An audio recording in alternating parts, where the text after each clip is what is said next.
Καλησπέρα. Σήμερα έχουμε την πρώτη μας ποδοσφαιρική εκπομπή. Στον απόϊχο όμως μία σίταση της ομάδας μας στο μπάσκετ από τη Βαλένθια μέσα στην έδρα μας, στο ΆΚΑ. Οπότε θα πω δύο λόγια για το συγκεκριμένο παιχνίδι, δύο σχόλια βασικά, πριν πάμε να σχολιάσουμε τα ποδοσφαιρικά του Παναθηναϊκού.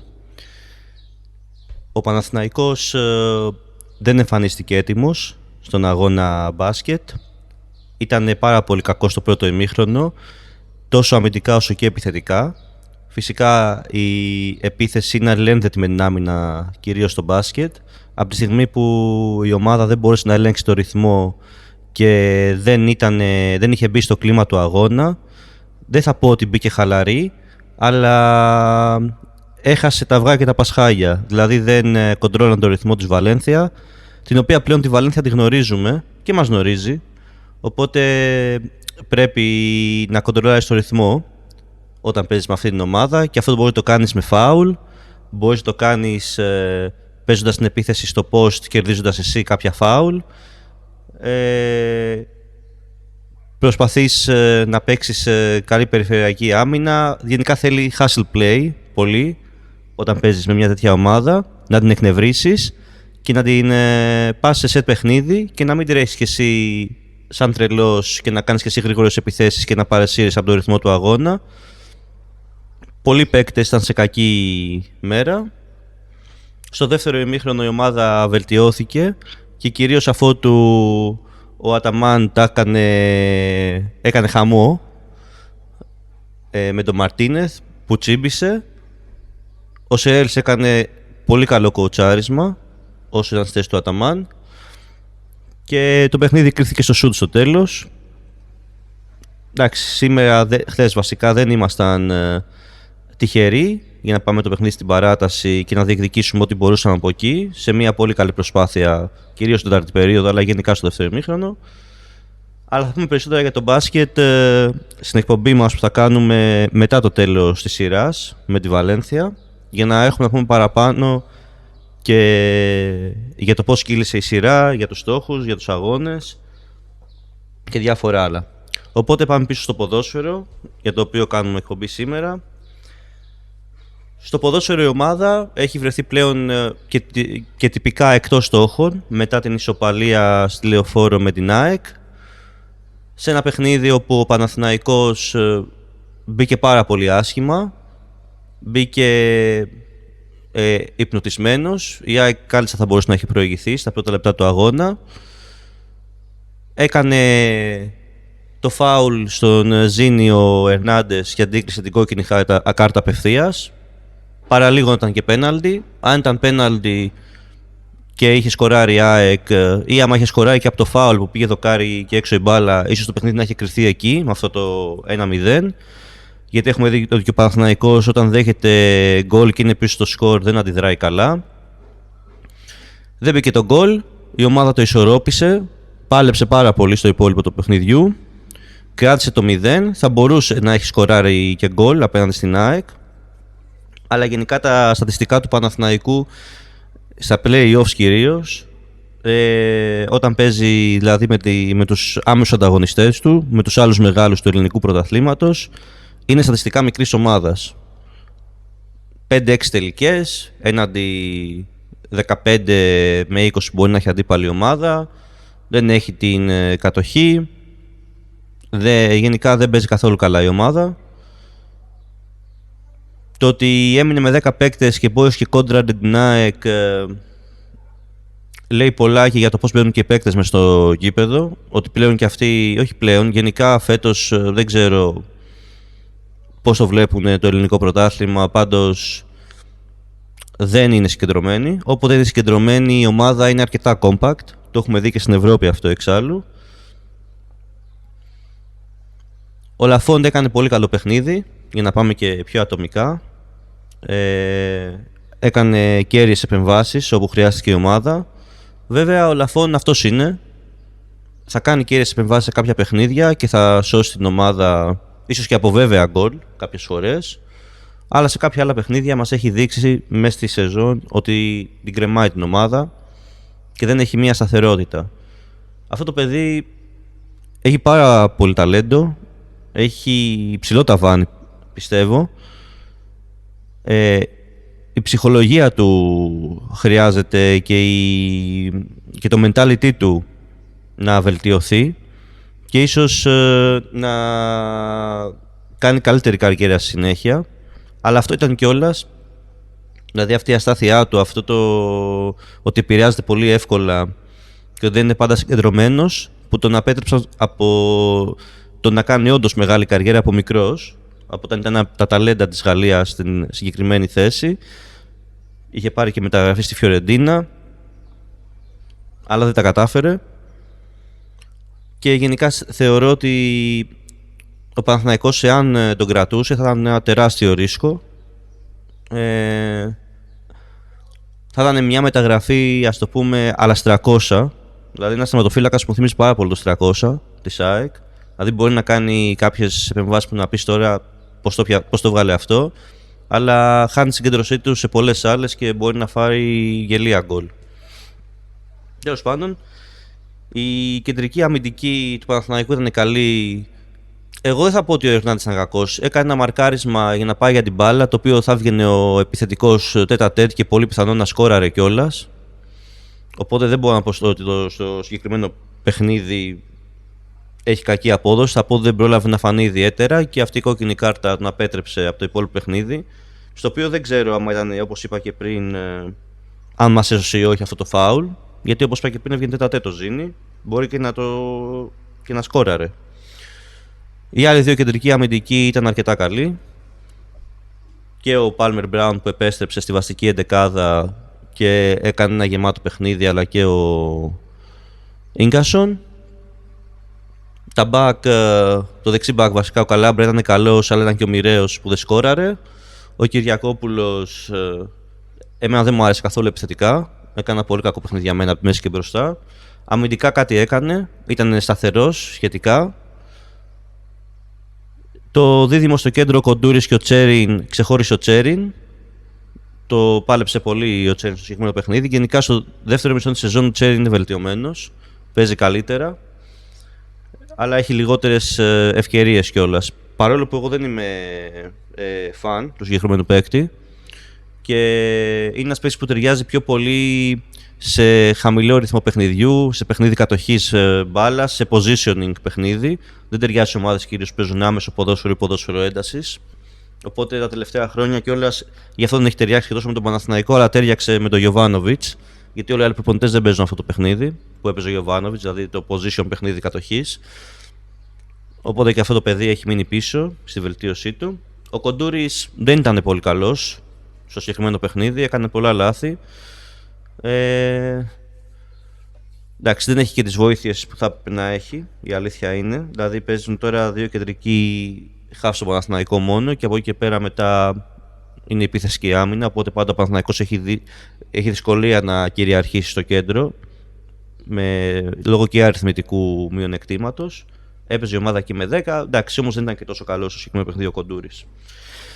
Ο Ταμπόρδα επίσης δεν έκανε ένα από τα καλά του παιχνίδια. Παρ' όλα αυτά, το παιδί αυτό όποτε έχει την μπάλα στα πόδια του, φαίνεται η ποιότητά του, φαίνεται ότι έχει πολύ καλές επαφές με την μπάλα και ότι είναι ένας παίκτης που μπορεί να δημιουργήσει για την ομάδα.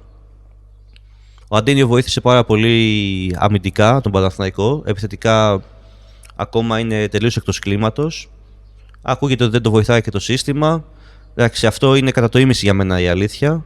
Κατά το άλλο μισό είναι ότι δεν έχει προσαρμόσει το παιδί. Ταλέντο έχει, αλλά πρέπει να συγκεντρωθεί για αυτός περισσότερο και να αποκτήσει ψυχολογία την επόμενη χρονιά για να το δούμε να αποδίδει σε αυτό που μπορεί να αποδώσει. Ο Τετέι, εντάξει παιδιά, είναι το α και το μέγα του Παναθηναϊκού από τη στιγμή που αποκτήθηκε. Κάνει διαφορά και στην Ευρώπη την έκανε και στην Ελλάδα την έκανε. Οι άμυνες το νιώθουν. Ακόμα και όταν δεν σκοράρει όπως χθες, φαίνεται η ποιότητά του. Φαίνεται ότι άμα η ομάδα έχει επιθετικό πλάνο, θα ήταν πάρα πολύ επιδραστικός και η ομάδα θα σκόραρε γκολ. Και μετά οι αλλαγές που μπήκανε, εντάξει, δεν έκανε κάποιος διαφορά. Ήταν πολύ μέτρη. Αυτός που μου έκανε αρνητική εντύπωση, γενικά φέτος δεν είναι η χρονιά του καθόλου, αν και δεν το θεωρώ κακό παίκτη. Ο Πελίστρη δεν έκανε τίποτα απολύτως. Στην άμυνα ψιλοβοήθησε. Όσες φορές έπαιρνε την μπάλα, δεν ήξερε να την κάνει. Έτρεχε άσκοπα μέχρι ένα σημείο, μετά την ήξερε να πασάρει, να τρέξει κι άλλο. Πάρα πολύ κακός. Αυτό το παιδί σίγουρα δεν έχει ούτε αυτός ψυχολογία καθόλου. Δεν έχει βοηθήσει ότι υπάρχουν τόσοι τραυματισμοί και ίσως έχει να κάνει και με νοοτροπία του παίκτη. Βέβαια, όταν έχεις ένα βασικό εξτρέμ, ένα παίκτη εν ενεργεία της εθνικής Ουρουγουάης, μια εθνικής η οποία είναι μία από τις καλύτερες στον κόσμο, μέσα στις 10-15 καλύτερες χώρες στον κόσμο ποδοσφαιρικά,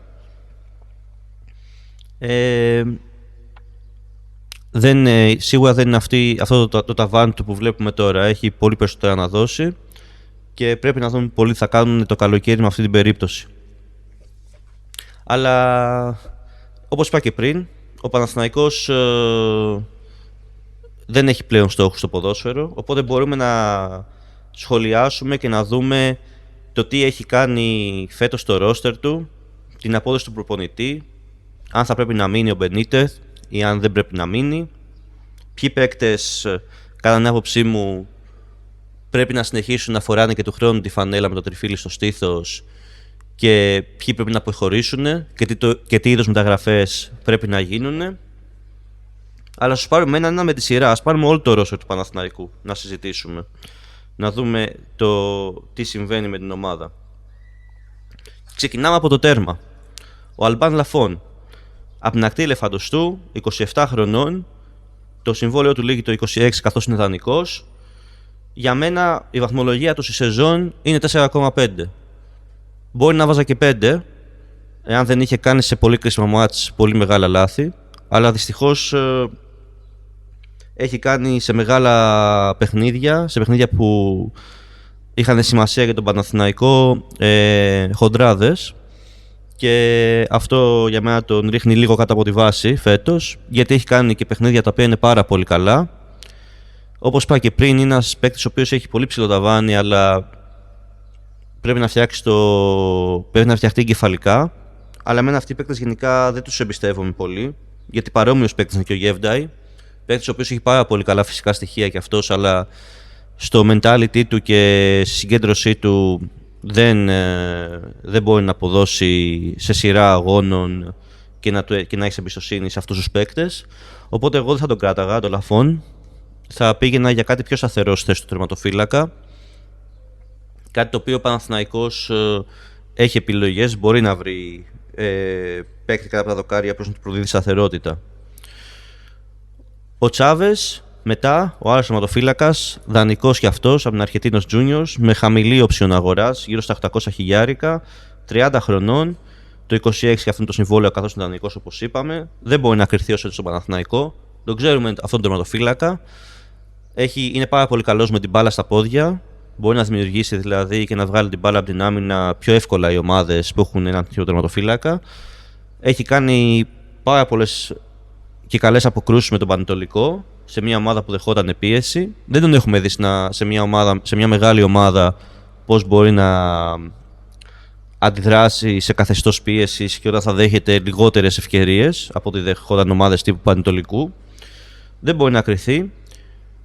Παρ' όλα αυτά, επειδή εγώ θα είχα τον Κότσαρη για νούμερο 2 την επόμενη χρονιά, με τη σεζόν που έχει κάνει, που έχει δείξει σταθερότητα, είναι ένα παιδί της ομάδας, νιώθει το που είναι, έχει δείξει καλά στοιχεία και όσο έλειπε από τον Παναθηναϊκό και ήταν σε άλλες ομάδες όπως και στην Καλαμάτα, στη Β' Εθνική, είχε δείξει πράγματα. Είχε δείξει ότι είναι ένας έμπειρος τερματοφύλακας πλέον, που μπορεί να έχει αυτή τη θέση του δεύτερου τερματοφύλακα στον Παναθηναϊκό και γι' αυτόν τον λόγο δεν θα κράταγα τον Τσάβες για τρίτο. Πάμε στον Κότσαρη, όπως είπα και πριν, παιδί από τις ακαδημίες του Παναθηναϊκού. Εγώ δεν κατάλαβα ποτέ γιατί έφυγε ελεύθερος.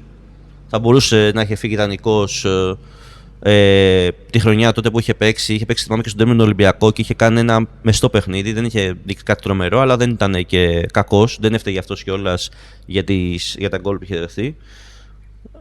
Δεν έφυγε δανεικός, είχε φύγει ελεύθερος. Άλλο ένα παιδί από τις ακαδημίες του Παναθηναϊκού για μένα που δεν αξιολογήθηκε σωστά. Πολλά τα τελευταία χρόνια. Πάρα πολλά. Μ' άρεσε πάρα πολύ φέτος η ψυχραιμία του και το πώς έπαιζε τη θέση του τερματοφύλακα. Θεωρώ και αδικημένος κιόλας, γιατί έπρεπε να πάρει παραπάνω ευκαιρίες ο Λαφόν φέτος για να δείξει αν μπορεί να εμπιστευτεί η ομάδα να τον κρατήσει την επόμενη χρονιά ή όχι, γιατί θα μπορούσε να έχει παίξει περισσότερα παιχνίδια ο Κότσαρης. Νομίζω ότι για νούμερο 2 στον Παναθηναϊκό είναι πολύ καλός παίκτης, γιατί μπορεί να δώσει και κίνητρο και στον νούμερο 3 θα είναι του χρόνου ότι μπορεί να τον προσπεράσει. Ένα παιδί το οποίο δεν γκρινιάζει, ένα παιδί που ξέρει τον ρόλο του. Θεωρώ έκανε μια πολύ καλή χρονιά φέτος. Θα του βάλω ένα 8 γιατί για αυτό που αποκτήθηκε αυτή ήταν η χρονιά του. Ήταν άψογος για τρίτος ματοφύλακας. Έκανε πολύ καλά παιχνίδια. Η μεστά. Δεν έκανε κανένα κακό παιχνίδι με τον Παναθηναϊκό. Και όποτε χρειάστηκε ήταν εκεί. Πάμε τώρα στην άμυνα. Την Γεύνταϊ. 30 χρονών.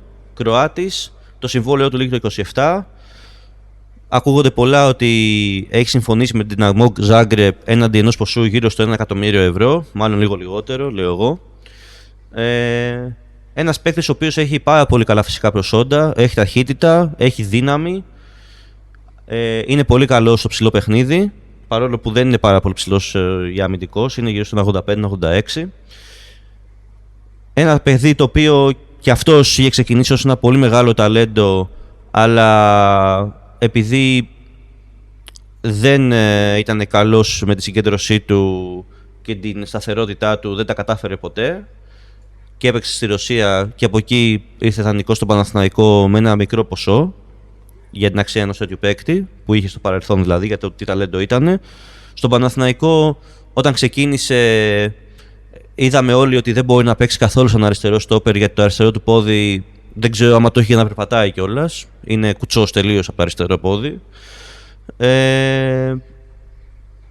Έχει κάνει κάποια πολύ καλά παιχνίδια που έχουμε πει τώρα πώς έγινε αυτό. Κάτι ψαλιδάκια με τον ΠΑΟΚ, κάτι τρελά. Αλλά γενικά δεν έχει δείξει ούτε σταθερότητα, ούτε ότι η ομάδα μπορεί να στηριχτεί σε ένα τέτοιο παίκτη. Ειδικά στις θέσεις του τερματοφύλακα και της άμυνας, δεν μπορεί να μην έχεις ασταθείς παίκτες. Όσο καλά φυσικά προσόντα και να έχουν, όσο ταλαντούχοι και να είναι, δεν μπορείς να έχεις παίκτες οι οποίοι δεν σου προσδίδουν σιγουριά σαν μετόπισθεν. Εγώ του βάζω φέτος ένα 4, γιατί έκανε κάποια καλά παιχνίδια, αλλά κρέμα στην ομάδα σε ούκο λίγες περιπτώσεις. Δεν θα τον κάταγα φυσικά την επόμενη χρονιά.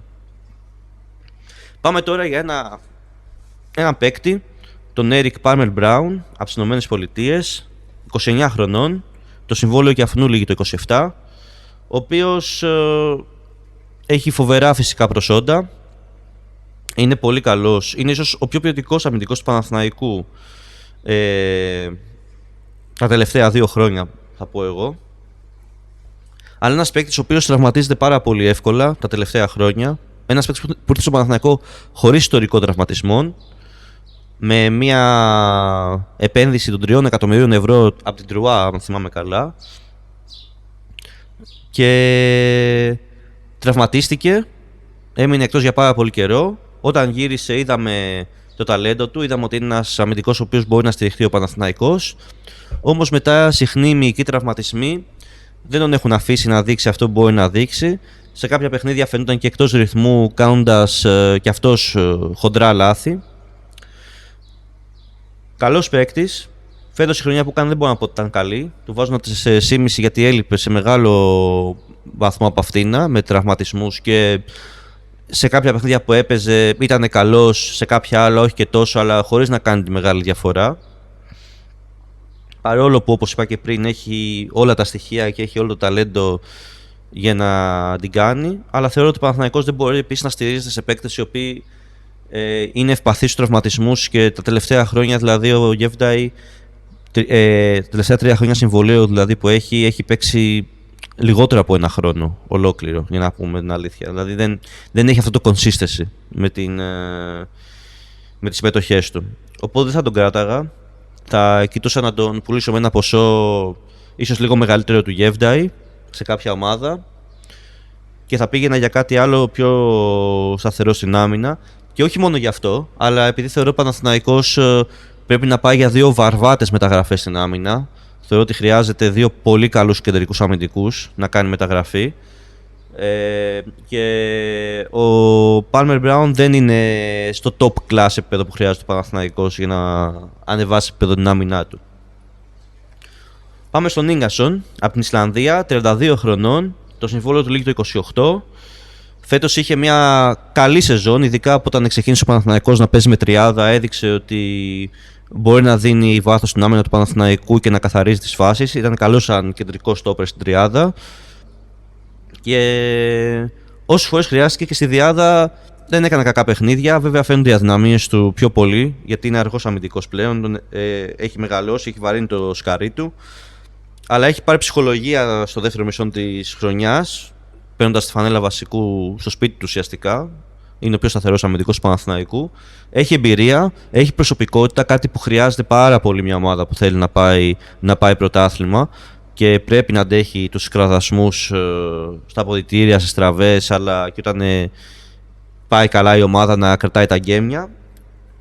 Θα του βάζα ένα 6 για φέτος και θα τον κράταγα για ένα πληρωματικό την επόμενη χρονιά, γιατί χρειάζεται να στείλει τους παίκτες και στα αποδυτήρια, όπως είπα, αλλά έχει τα στοιχεία να σταθεί και όταν θα χρειαστεί στην ομάδα για να παίξει. Επόμενος, ο Κάτρις. Έλληνας, 20 χρονών, το 30 το συμβόλαιό του μετά την ανανέωση. Από τη στιγμή που γύρισε από το Λεβαδιακό κάνει εξαιρετικά παιχνίδια. Ένας αμυντικός ο οποίος πήρε πολύ ψυχολογία στο Λεβαδιακό, πήρε αυτό που λέμε το momentum, δείχνει ότι είναι αρκετά τσαμπουκάς, ότι το έχει δηλαδή στις μονομαχίες και στο ψηλό παιχνίδι και χαμηλά. Είναι επίσης πάρα πολύ καλός με την μπάλα στα πόδια, μπορεί να βγάλει την μπάλα από την άμυνα. Κάτι πάρα πολύ σημαντικό για μια ομάδα η οποία θέλει να παίξει ποδόσφαιρο κατοχής και πρέπει να ξεκινήσει από πίσω να παίζει την μπάλα. Οπωσδήποτε την επόμενη χρονιά στον Παναθηναϊκό πρέπει να μείνει, δεν το συζητάμε καν. Ένα 8 του βάζω για φέτος, γιατί έκανε εξαιρετική χρονιά. Επίσης, όταν γύρισε για να προσδώσει βάθος στο ρόστερ. Κανείς δεν περίμενε ότι ο Μπενίτες θα του δίνει την ευκαιρία να παίξει βασικός, που το έκανε πιο πολύ, η αλήθεια είναι, αναγκαστικά, και από τότε μετά δεν μπορούσε να τον ξαναβγάλει. Και η αλήθεια είναι ότι ο Μπενίτες φέτος αναγκαστικά έχει δώσει ευκαιρίες, και ξαναλέω αναγκαστικά, σε κάποιους παίκτες, όπως στον Ταμπόρδα και στον Κάτρι και στον Κοντούρι, και του βγήκανε. Και καλό είναι να το δει και για άλλους παίκτες αυτό, που δεν τους έχει δώσει πολλές συμμετοχές, αλλά και ίσως να το αξίζουν. Ο Κάτρις λοιπόν, πολύ καλή χρονιά φέτος με τον Παναθηναϊκό. Πρέπει να είναι στο ενεργό rotation του χρόνου της ομάδας, κατ' επέκταση βασικός. Θεωρώ ότι επίσης, ας πούμε, επειδή δεν μπορείς να πεις, όπως είπα και πριν για τον Ίγκασον, ότι αυτός είναι αναπληρωματικός, αυτός βασικός στο πώς είναι το ποδόσφαιρο τα τελευταία χρόνια. Οπότε θα πω στο ενεργό rotation της ομάδας και κατά συνθήκη βασικός πρέπει να είναι ο Κάτρις την επόμενη χρονιά. Ο επόμενος αμυντικός, αριστερός στόπερ, ο Αχμέντ Τουμπά, ένας παίκτης που τον ήθελε πάρα πολύ ο Παπαδημητρίου στον Παναθηναϊκό, αλλά γενικά ένας παίκτης ο οποίος άρεσε πάρα πολύ στον Παπαδημητρίου, από την Αλγερία, 28 χρονών, μέχρι το 28 και αυτό συμβόλαιο. Εμένα, παιδιά, δεν μου αρέσει καθόλου, να τα λέω ξεκάθαρα τα πράγματα. Ένας παίκτης ο οποίος το δυνατό του στοιχείο είναι το να βγάζει την μπάλα από την άμυνα. Είναι καλός αυτό και να προωθείται κιόλας όποτε χρειάζεται. Ψηλός αμυντικός που χρειάζεται ύψος η ομάδα, η αλήθεια είναι, και ειδικά στην άμυνα, και στο κέντρο θα πω και στην άμυνα. Αλλά πάει στράφει το ύψος του, γιατί το παιδί δεν είναι αλτικός, δεν είναι δυνατός, δεν είναι τσαμπουκάς έτσι, να μπει δυνατά σε κάποια φάση. Οπότε χάνει πάρα πολύ, παρόλο που δεν είναι αμυντικός της επαφής, είναι πιο ντελικάτος αμυντικός. Και είναι επίσης πάρα πολύ κακός στο χαμηλό παιχνίδι του Μπα. Δηλαδή, όποιος πάει να τον τριπλάρει, να τον περάσει την ταχύτητα ενώ κάνει τρίπλα, κάνει πάρα πολύ αργές αντιδράσεις. Επίσης, γκελαδόρος. Δεν κάνει τόσο χοντρές γκέλες όσο ο Γεύνταη, αλλά κάνει τις γκέλες του. Βασικός φέτος στο μεγαλύτερο μέρος της σεζόν, ειδικά μέχρι να έρθει ο Ερνάντες στην ομάδα, γιατί δεν υπήρχε άλλος αμυντικός να παίζει αριστερά, δηλαδή ούτε ο Ίγκασον μπορούσε να παίξει αριστερά, ούτε ο Γεύνταη μπορούσε να παίξει αριστερά. Ο Palmer Brown κατά συνθήκη, αλλά χωρίς να είναι το δυνατό του σημείο. Οπότε αναγκαστικά έπαιζε όλη τη χρονιά βασικός ο Τουμπά. Εγώ το θεωρώ ένα παίκτη πιο κάτω επίπεδο από τον Παναθηναϊκό. Δεν θα πω ότι έκανε καλή σεζόν φέτος, αλλά έκανε γεμάτη σεζόν. Το προσπάθησε το παιδί όποτε έπαιζε μέσα, δεν μπορώ να πω ότι ήταν αδιάφορος στα παιχνίδια, αλλά για μένα δεν έχει την ποιότητα και αυτό που χρειάζεται για να είναι σε μια ομάδα όπως ο Παναθηναϊκός. Οπότε δεν θα τον κράταγα, αν και νομίζω είναι δύσκολο για να φύγει. Ένας παίκτης που ήρθε πέρυσι στον Παναθηναϊκό, θα είναι δύσκολο ίσως να βρει ομάδα, παρόλο που έκανε αρκετές συμμετοχές και αυτό μπορεί να δώσει, ρε παιδί μου, τροφή για σκέψη σε άλλες ομάδες άμα αξίζει να το αποκτήσουν ή όχι. Το κακό είναι ότι δεν έπαιξε με την εθνική ομάδα της Αλγερίας στο Κόπα Αφρικα και ήταν κάτι το οποίο μου έκανε εντύπωση. Δηλαδή, ένας παίκτης στον Παναθηναϊκό, κεντρικός αμυντικός, βασικός όλη τη σεζόν και δεν μπορείς να παίξεις στην εθνική του ομάδα στην Αλγερία, που δεν έχει τίποτα τρομερούς κεντρικούς αμυντικούς στο βάθος της. Φάνηκε ότι και στην Αλγερία τι όνομα έχει ο συγκεκριμένος παίκτης, ότι δεν τον πιστεύουν γενικά. Κακή μεταγραφή για μένα αυτή πέρυσι που έκανε ο Παπαδημητρίου. Δεν χρειάζεται αυτό το παίκτη ομάδα και ελπίζω να μην μείνει βαρύδι στον Παναθηναϊκό τα επόμενα χρόνια, καθώς δεν τον βλέπω να είναι δηλαδή σε επιλογές των επόμενων προπονητών και να παίζει ειδικά όπως έπαιξε φέτος. Καλό είναι να πάρει μεταγραφή. Ο επόμενος, ο Ερνάντες, Ισπανός, 27 χρονών, δανεικός κι αυτός, οπότε το συμβόλαιο του κι αυτού το 26 λύγει. Ο Ερνάντες, παιδιά, ήρθε για αριστερός μπακ. Φάνηκε από την αρχή ότι είναι εκτός ρυθμού, ότι η ταχύτητά του έχει πέσει σημαντικά. Ένα παιδί από τις Ακαδημίες της Ρεάλ, ο Ερνάντες. Δανεικός από τη Λεγανιές στον Παναθηναϊκό. Ένα παιδί το οποίο έχει τσαμπουκά, ξέρει να βγάζει την μπάλα από την άμυνα. Βέβαια, επειδή είναι αριστερός μπακ κιόλας, δεν έχει το ύψος για να παίξει στο κέντρο της άμυνας. Είναι μόλις 1,80. Εγώ θα πω ότι έκανε ό,τι μπορούσε. Ήταν ένα μπάλωμα αυτή η μεταγραφή, καθώς δεν βρέθηκε ο αριστερός μπακ που θέλει η ομάδα, μάλλον. Δεν μπορούσε να πάρει αυτός που ήθελε. Αλλά βοήθησε πολύ σαν αριστερό στόπερ. Θεωρώ ότι είναι καλύτερος παίκτης από τον Τουμπά, παρόλο που και αυτός δεν είναι για το επίπεδο του Παναθηναϊκού. Υπό άλλες συνθήκες, ίσως για το βάθος στα στόπερ να έμενε, αν και έχει κάνει και αυτός αρκετά λαθάκια, γιατί παίζει σε θέση που δεν έχει συνηθίσει.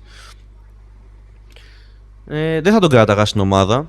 Δεν θεωρώ ότι πρέπει να μείνει, γιατί όπως είπα και πριν, ο Παναθηναϊκός θέλει δύο μεταγραφές, δύο πολύ καλών κεντρικών αμυντικών, συν το να μείνει ο Κάτρης και ο Ίγκασον στην ομάδα, και επειδή έχει παίξει στην Ακαδημία του στην άμυνα που μπορεί να ανεβάσει για το βάθος του ρόστερ, θεωρώ ότι ούτε αυτός πρέπει να μείνει. Πάμε στον επόμενο τώρα, τον Γιάννη Κότσιρα. Δεξί μπακ, Έλληνας, 33 χρονών, που λύγει το συμβόλαιο του και αυτό στο τέλος της χρονιάς. Ένας παίκτης ο οποίος επίσης είναι ένα επίπεδο κάτω για την αξία του Παναθηναϊκού, αλλά πάρα πολύ τίμιος. Ένας παίκτης ο οποίος κάθε φορά θα σου παίξει για 6, δηλαδή είναι σταθερός παίκτης. Ξέρεις ότι ό,τι και να γίνει θα προσπαθήσει με τις αδυναμίες του, με τα προτερήματά του, να παίξει αυτό που μπορεί. Εγώ τον εκτιμώ πάρα πολύ τον Κότσιρα. Ένας παίκτης που είναι πασπαρτού, μπορεί να παίξει φυσικά δεξί μπακ, αλλά και σε όλη την άμυνα να δώσει βοήθειες. Έχει δείξει ότι μπορεί να σταθεί ακόμα και στο κέντρο, όποτε του είχε ζητηθεί. Επιτερήν περισσότερο που τον είχε βάλει εκεί. Ένα παιδί που για μένα είναι μια ηγετική φυσιογνωμία, όχι τόσο όσο ο Ίγκασον ή όσο άλλοι παίκτες, αλλά είναι παίκτης έμπειρος, την έχει ζήσει στην ομάδα. Εγώ θα τον ανανέωνα το συμβόλαιο για 1+1 μάλλον, κάτι τέτοιο, γιατί είναι ένας παίκτης ο οποίος μπορεί να κρατήσει το βάθος της ομάδας, όχι για ένα πληρωματικός δεξής back πάντως. Όχι για να είναι ο back πίσω από το βασικό σου back. Ένας παίκτης ο οποίος να δίνει βάθος και με την εμπειρία του να είναι εκεί. Νιώθει την ομάδα, μπορεί να βοηθήσει σε περιόδους που μπορεί να υπάρχουν τραυματισμοί, απουσίες, να καλύψει θέση στην αποστολή και ίσως ακόμα και στην εντεκάδα σε κάποια παιχνίδια. Γιατί όποτε το έχει ζητηθεί είναι σταθερός. Εγώ θα τον κρατούσα τον Κότσιρα και θεωρώ ότι πρέπει και ο Παναθηναϊκός, παίκτες οι οποίοι έχουν δώσει πράγματα, να κλείνουν και την καριέρα τους στην ομάδα. Να τους δίνει η ομάδα αυτή την ευτυχία και αυτή την τιμή, για να βλέπουν και αυτή την ομάδα με άλλο μάτι. Γενικά, όταν θα κλείνουν την καριέρα τους. Δεν πρέπει να τους διώχνεις όλους τους παίκτες σου, επειδή ίσως να μην είναι στο 100% του επίπεδου που πρέπει να είναι η ομάδα. Γιατί κάποιοι μπορεί σε αυτή την ηλικία που έχουν δώσει πράγματα στην ομάδα να δώσουν και άλλα πράγματα διαφορετικά και να μείνουν.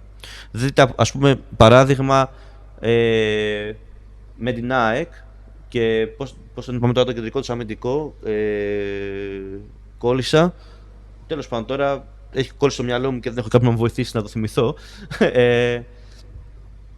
Το Βίντα, ναι, το Βίντα. Πόσο κρατάει η ΑΕΚ το Βίντα για να κλείσει την καριέρα του και να προσδώσει βάθος στο ρόστερ, αλλά δεν τον υπολογίζει ως παίκτη πίσω από τον αμυντικό, τον πρώτο της, στην επόμενη της χρονιά. Έτσι κάπως πιστεύω πρέπει να μείνει και ο Κότσιρας στον Παναθηναϊκό.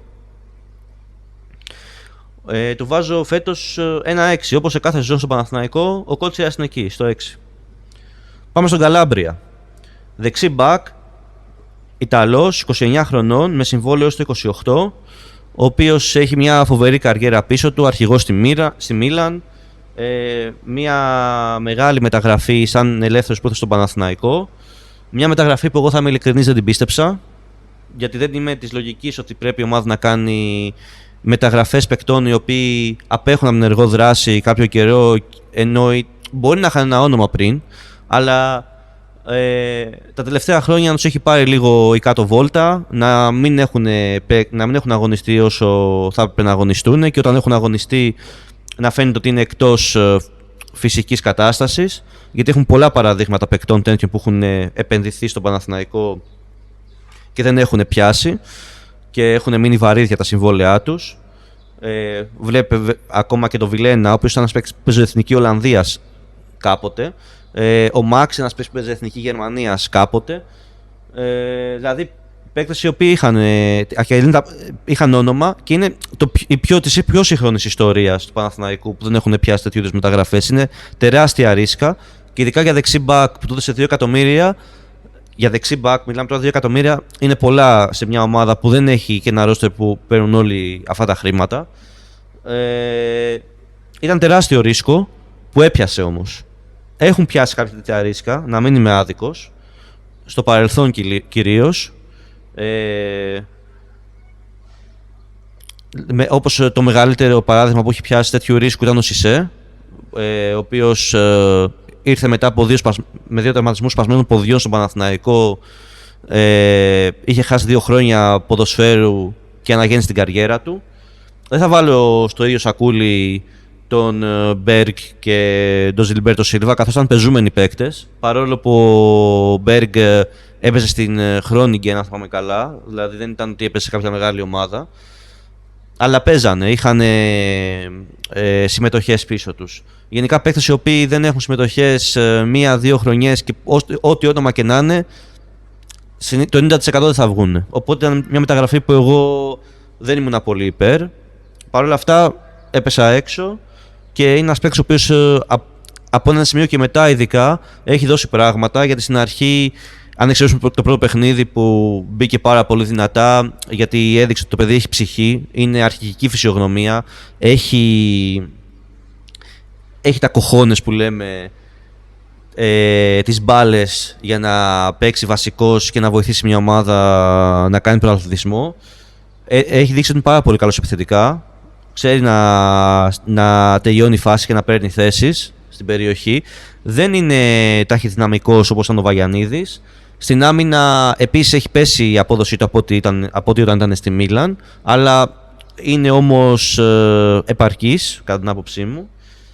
Όσο περνάει και η σεζόν βελτίωνε τη φυσική του κατάσταση. Θεωρώ ότι εάν μείνει και δεν πάρει μεταγραφή πίσω στην Ιταλία, καθώς πολλές ομάδες στην Ιταλία θα το κοιτάξουν γιατί θέλουν Ιταλούς γηγενείς ποδοσφαιριστές στην Ιταλία, εάν μείνει στον Παναθηναϊκό, που εγώ θεωρώ ότι πρέπει να μείνει, γιατί έχει στοιχεία τα οποία μπορεί να βοηθήσουν την ομάδα να κάνει πρωταθλητισμό, Θα βοηθήσει πιστεύω πολύ και θέλω να το δω πώς θα είναι στη φυσική του κατάσταση από όταν κάνει κιόλας προετοιμασία το καλοκαίρι, κανονική.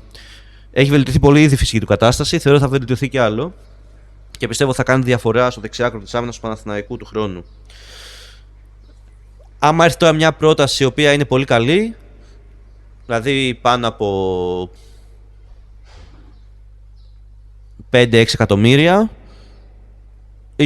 ίσως εγώ θα το σκεφτόμουν, γιατί είναι και λόγω και της ηλικίας και ότι έχει και μεγάλο συμβόλαιο και ότι σαν δεξί back μπορεί να βρεις λαβράκια. Θα το σκεφτόμουν για να τον έδινα, αλλά μόνο άμα έρθει μια πολύ καλή πρόταση. Δηλαδή δεν πρέπει να φύγει για το τίποτα αυτός ο παίκτης, απλά για να γλιτώσουν το συμβόλαιο στην ομάδα για κάποιο λόγο. Δεν πρέπει να γίνει αυτό. Εγώ τον κράταγα. Του βάζω κιόλας για φέτος 1-7. Πάμε τώρα στον Κυριακόπουλο, ο οποίος ήρθε φέτος στον Παναθηναϊκό και πήρε τη φανέλα σπίτι του, καθώς δεν υπήρχε κανένας άλλος αριστερός back ο οποίος να είναι στο επίπεδο της ομάδας. Γιατί η ανανέωση του Μλαντένοβιτς ήταν ακατανόητη. Ένας παίκτης ο οποίος την προηγούμενη χρονιά, Μλαντένοβιτς, για να πούμε δύο πράγματα, είχε κάνει μια γεμάτη σεζόν γιατί δεν υπήρχε πάλι άλλος αριστερός back για να παίξει. Ήταν τίμιος όλη τη χρονιά. Αλλά τον έχουμε ξαναδεί όταν έχει ανταγωνισμό και δεν έχει τη φανέλα βασικού σπίτι του ο Μλαντένοβιτς.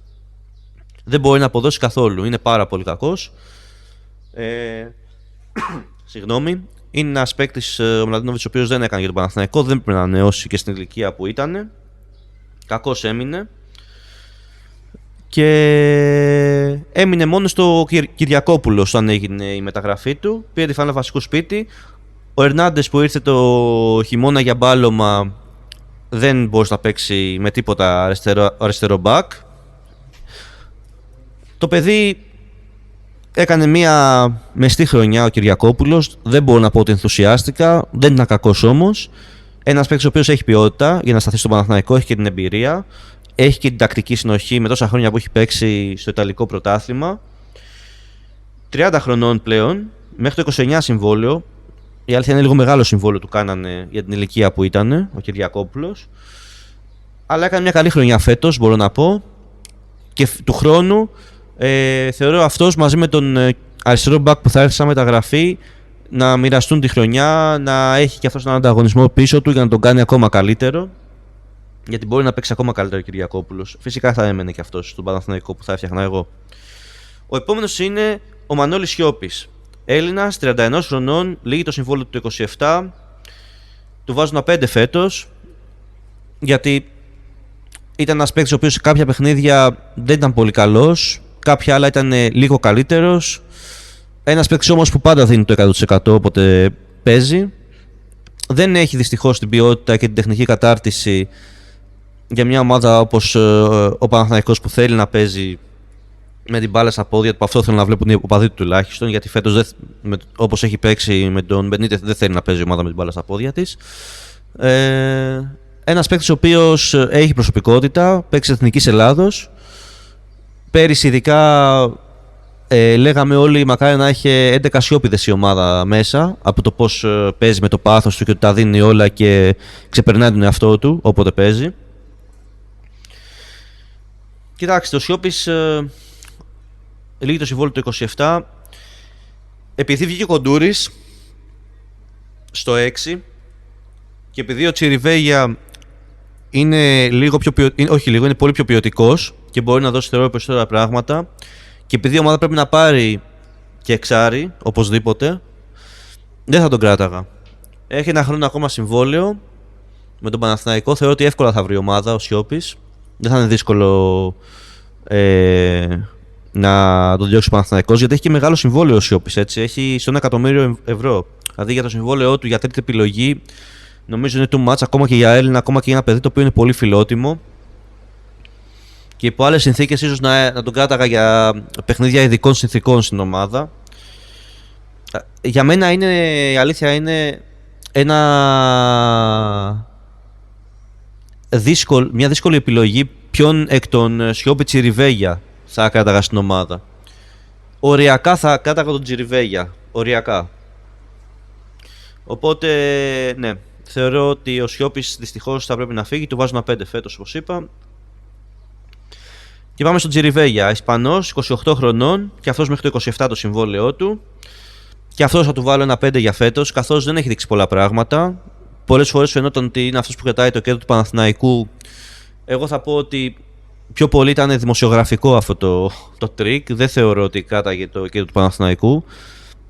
Παίκτης ο οποίος είναι μέτριος σε όλα, δηλαδή δεν είναι κάπου πολύ καλός. Είναι όμως πιο ποιοτικός από το Σιώπη. Μπορεί να βοηθήσει περισσότερο επιθετικά. Αμυντικά λιγότερο, αλλά επιθετικά μπορεί να βοηθήσει περισσότερο την ομάδα. Και σε μια ομάδα που θα φτιάχνα, όπως είπα εγώ, που θα έπαιζε με κατοχή της μπάλας και να ήταν πιο κυριαρχική στο γήπεδο, με αυτήν την νοοτροπία ενώ θα την έφτιαχνα, θα προτιμούσα τον Τσιριβέ για να μείνει αντί του Σιώπη. Πάμε στην αποκάλυψη των χειμερινών μεταγραφών για τον Παναθηναϊκό. Μία ακόμα, γιατί δεν ήταν ο μόνος. Αλλά αυτός νομίζω ήταν που δεν το περίμενε κανείς φέτος να πάρει φανέλα βασικού σε τόσα πολλά παιχνίδια. Ο Σωτήρης Κοντούρης, Έλληνας, 21 χρονών, μεταγραφή του Πανετολικό. Το 2029 έλεγε το συμβόλαιό του. Του βάλουν 7,5 για φέτος, γιατί όσο αγωνίστηκε, που κανείς όπως δεν περίμενε να αγωνιστεί τόσο πολύ από φέτος στον Παναθηναϊκό, έδειξε το παιδί έχει και τεχνική κατάρτιση για να σπρώξει την μπάλα μπροστά, να εκτελέσει και στημένα ακόμα. Είναι δυνατός, είναι τσαμπουκάς, φαίνεται ότι έχει ψυχολογία το παιδί, κάνοντας μία σεζόν βασικό των Πανετολικών και παίζοντας σε μία πάρα πολύ ταλαντούχα ομάδα, εθνική ομάδα K20, K21 βασικά, της Εθνικής Ελλάδος. Ένας παίκτης ο οποίος πρέπει να πάρει και ευκαιρίες και του χρόνου, μαζί με τη μεταγραφή που πρέπει να έρθει για βασικό στον Παναθηναϊκό στο 6. Και ο Τσιριβέγια ίσως να δίνει το βάθος στην ομάδα για τον επόμενο χρόνο του τελευταίου του συμβολέου του. Μουσά Σισοκό, πολύ ακουσμένος, Γάλλος, 36 χρονών, με συμβόλαιο που λύγει το 27, αλλά έχει δικλείδα ο Παναθηναϊκός ασφαλείας άμα θέλει να τερματίσει το συμβόλαιο με το τίποτα, ας πούμε, λαϊκά, από αυτό το καλοκαίρι. Ο Σισοκό είναι ένα πολύ μεγάλο όνομα τα προηγούμενα χρόνια, παίκτης της Εθνικής Γαλλίας με κοντά 50 συμμετοχές με το εθνόσημο των Τρικολόρε.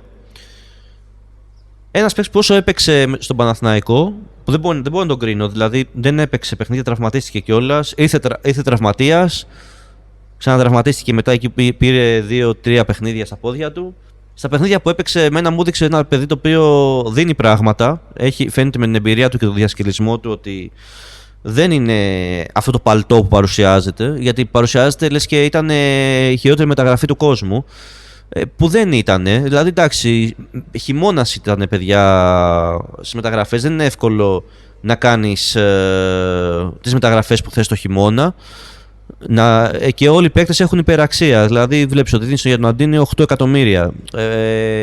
Δίνεις, δηλαδή, πρέπει να βάλεις το χέρι στην τσέπη για να πάρεις παίκτη που σου κάνει το χειμώνα. Πρέπει να πάρεις παίκτες περισσότερο για μπάλωμα. Και ο συγκεκριμένος πιο πολύ για μπάλωμα ήταν ο Σισοκό. Πιο πολύ για να δώσει πράγματα με την εμπειρία του και να είναι ένας παίκτης σταθερός στο κέντρο που να ξέρεις ότι δεν θα υπάρχουν προβλήματα. Αλλά δεν βγήκε γιατί τραυματιζόταν συχνά, που δεν είχε τραυματισμούς τόσους πολλούς τα προηγούμενα χρόνια κι αυτός. Όμως μπήκε σε αυτή τη μαύρη τρύπα του Παναθηναϊκού, ειδικά φέτος, της ατυχίας με τους τραυματισμούς. Όσο έπαιξε για μένα ήταν ok, αλλά έπαιξε πολύ λίγο, οπότε δεν μπορεί να κριθεί. Βέβαια, επειδή όπως πάει ένα μπάλωμα, εγώ δεν θα πω ότι η ηλικία του είναι κριτήριο, γιατί δεν είναι ο παίκτης που θα τον κράταγα για βασικό. Θα τον κράταγα απλά για να δίνει βάθος στο ρόστερ στην ομάδα, αν τον κράταγα, και γι' αυτό νομίζω τον πήρε και η ομάδα. Δηλαδή θα μου κάνει αλγενή εντύπωση αν θα μείνει για τρίτο οχτάρι, ας το πούμε έτσι, στο ρόστερ. Αλλά επειδή πρέπει να μικρύνουμε λίγο και το ρόστερ, δεν είναι να είναι και ένα τεράστιο ρόστερ σε μια ομάδα. Και υπάρχουν παίκτες καλύτεροι που μπορεί να βρει ο Παναθηναϊκός, δεν θα τον κράταγα στην ομάδα. Υπάρχει αυτή η δικλείδα ασφαλείας, οπότε ναι. Ο Άνταμ Τσέριν τώρα. Όπως είπα πριν, ο Άνταμ Τσέριν, Σλοβαίνος, 26 χρονών, με συμβόλαιο μέχρι το 28 που ανανέωσε πέρυσι το καλοκαίρι, αν θυμάμαι καλά. Ο Τσέριν λοιπόν τα τελευταία χρόνια είναι στάσιμος, αλλά θεωρώ ότι είναι στάσιμος περισσότερο γιατί η ομάδα δεν παίζει το παιχνίδι του και είναι ένας παίκτης ο οποίος πρέπει να παίζει ένα συγκεκριμένο στυλ παιχνιδιού. Παίκτης που στην εθνική Σλοβενίας είναι υπεραπαραίτητος. σε μια ομάδα η Εθνική Σλοβενία, η οποία είναι αρκετά compact ομάδα, δηλαδή δεν είναι εύκολο να την κερδίσει κανείς. Και έχει αρκετό ταλέντο. Έχει παίκτες οι οποίοι παίζουν σε μεγάλα πρωταθλήματα, είναι αρκετά έμπειροι.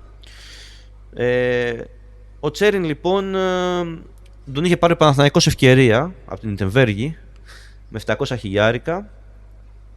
Του βγήκε η μεταγραφή, έχει δώσει πολλά στην ομάδα, έχει προσφέρει όσο έχει αγωνιστεί. Αλλά το παιδί χάνεται τα τελευταία χρόνια. Δηλαδή, καμιά φορά νομίζω ότι παίζει με παίκτη λιγότερο. Δεν είναι αρκετά καλός πίσω, δεν είναι αρκετά καλός μπροστά. Είναι μέτριος και όπως πάντα τον βοηθάει και το σύστημα. Δεν παίζει ομάδα ποδόσφαιρο κατοχής και ποδόσφαιρο positioning. Οπότε ένας τέτοιος παίκτης είναι καλό ίσως να φύγει τώρα με μια μεταγραφή, να πάρει κάποιο ποσό η ομάδα. Ίσως στα 3 εκατομμύρια, 3,5 εκεί πέρα τον κόβω να γίνεται η μεταγραφή, άμα θα φύγει. Νομίζω είναι ένα καλό ποσό για τον Τζέριν. 26 χρόνων, όπως είπα, δεν τον έχουν πάρει και τα χρόνια.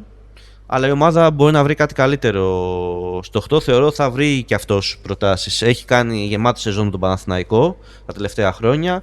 Παίζει την Εθνική Σλοβενίας βασικός. Θα βρεθεί κάτι.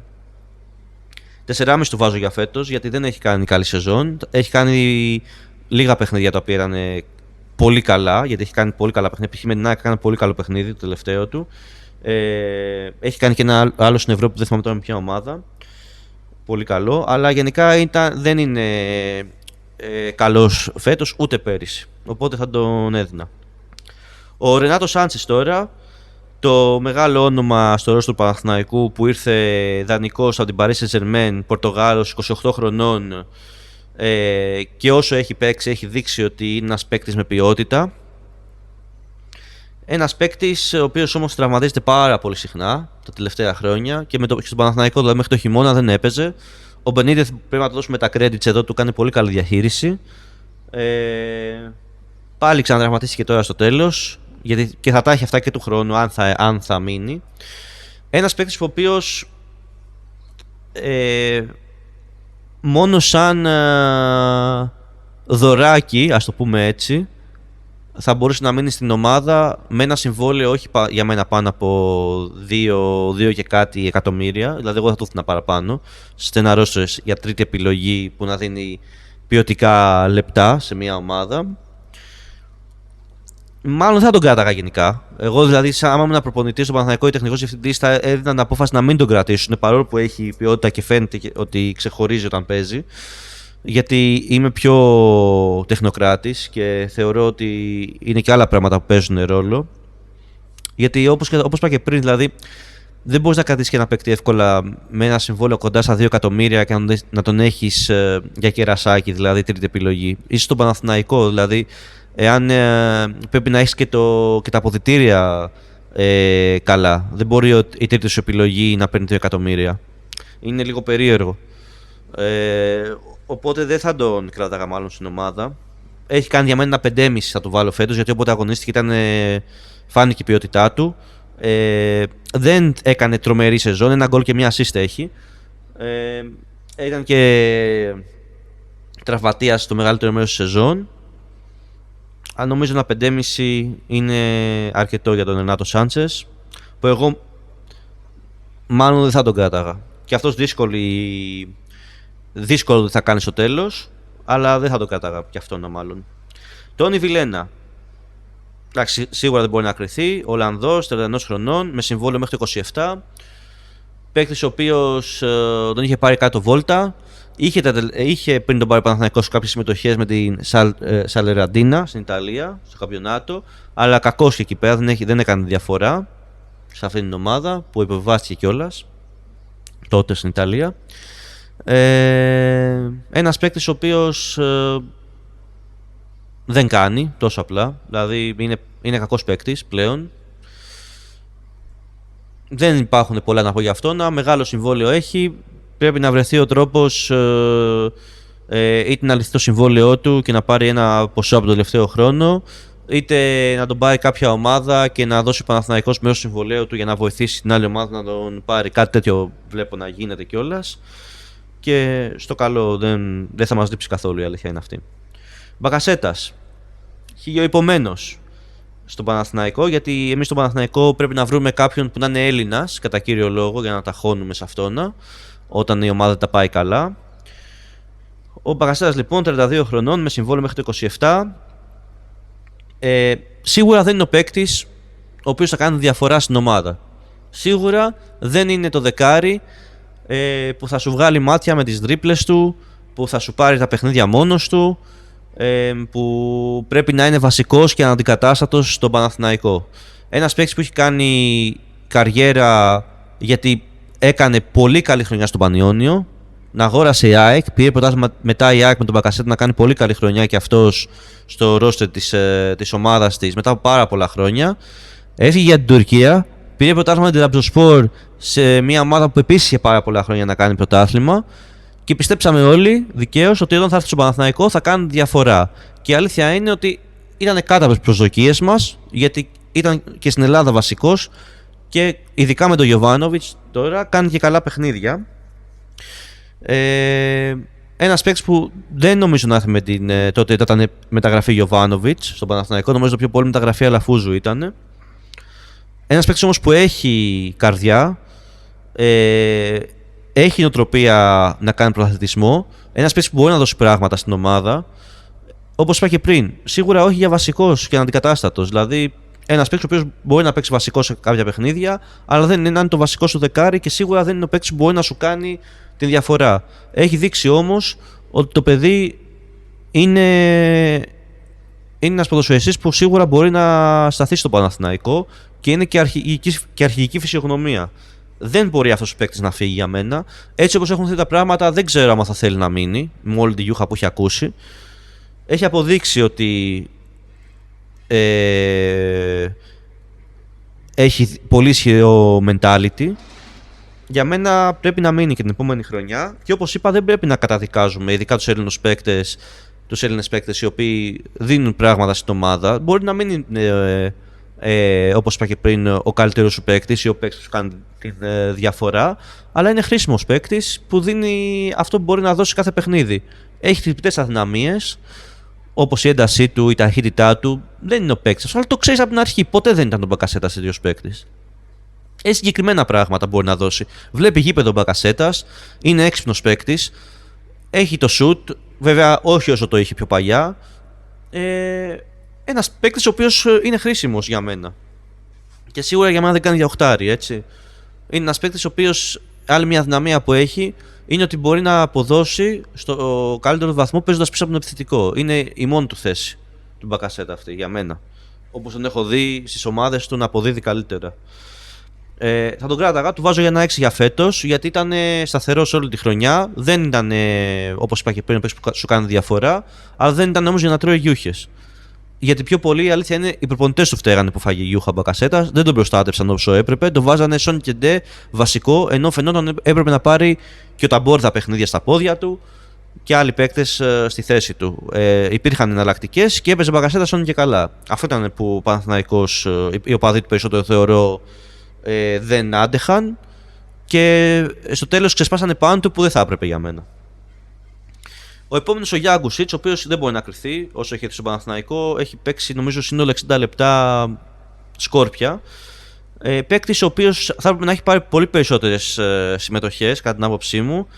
Από τη Σλάβεν Μπουέλπο με κοντά στα 10 γκολ στο κρατικό πρωτάθλημα, 20χρονος με συμβόλαιο μέχρι το 30 στο Παναθηναϊκό, μια επένδυση γύρω στα 5 εκατομμύρια για την ομάδα, ο οποίος χτύπαγε την πόρτα για να παίξει τώρα και στο Μουντιάλ με την Εθνική Κροατίας, παίκτης ο οποίος ήταν το βασικό δεκάρι της Under 21 της Εθνικής Κροατίας.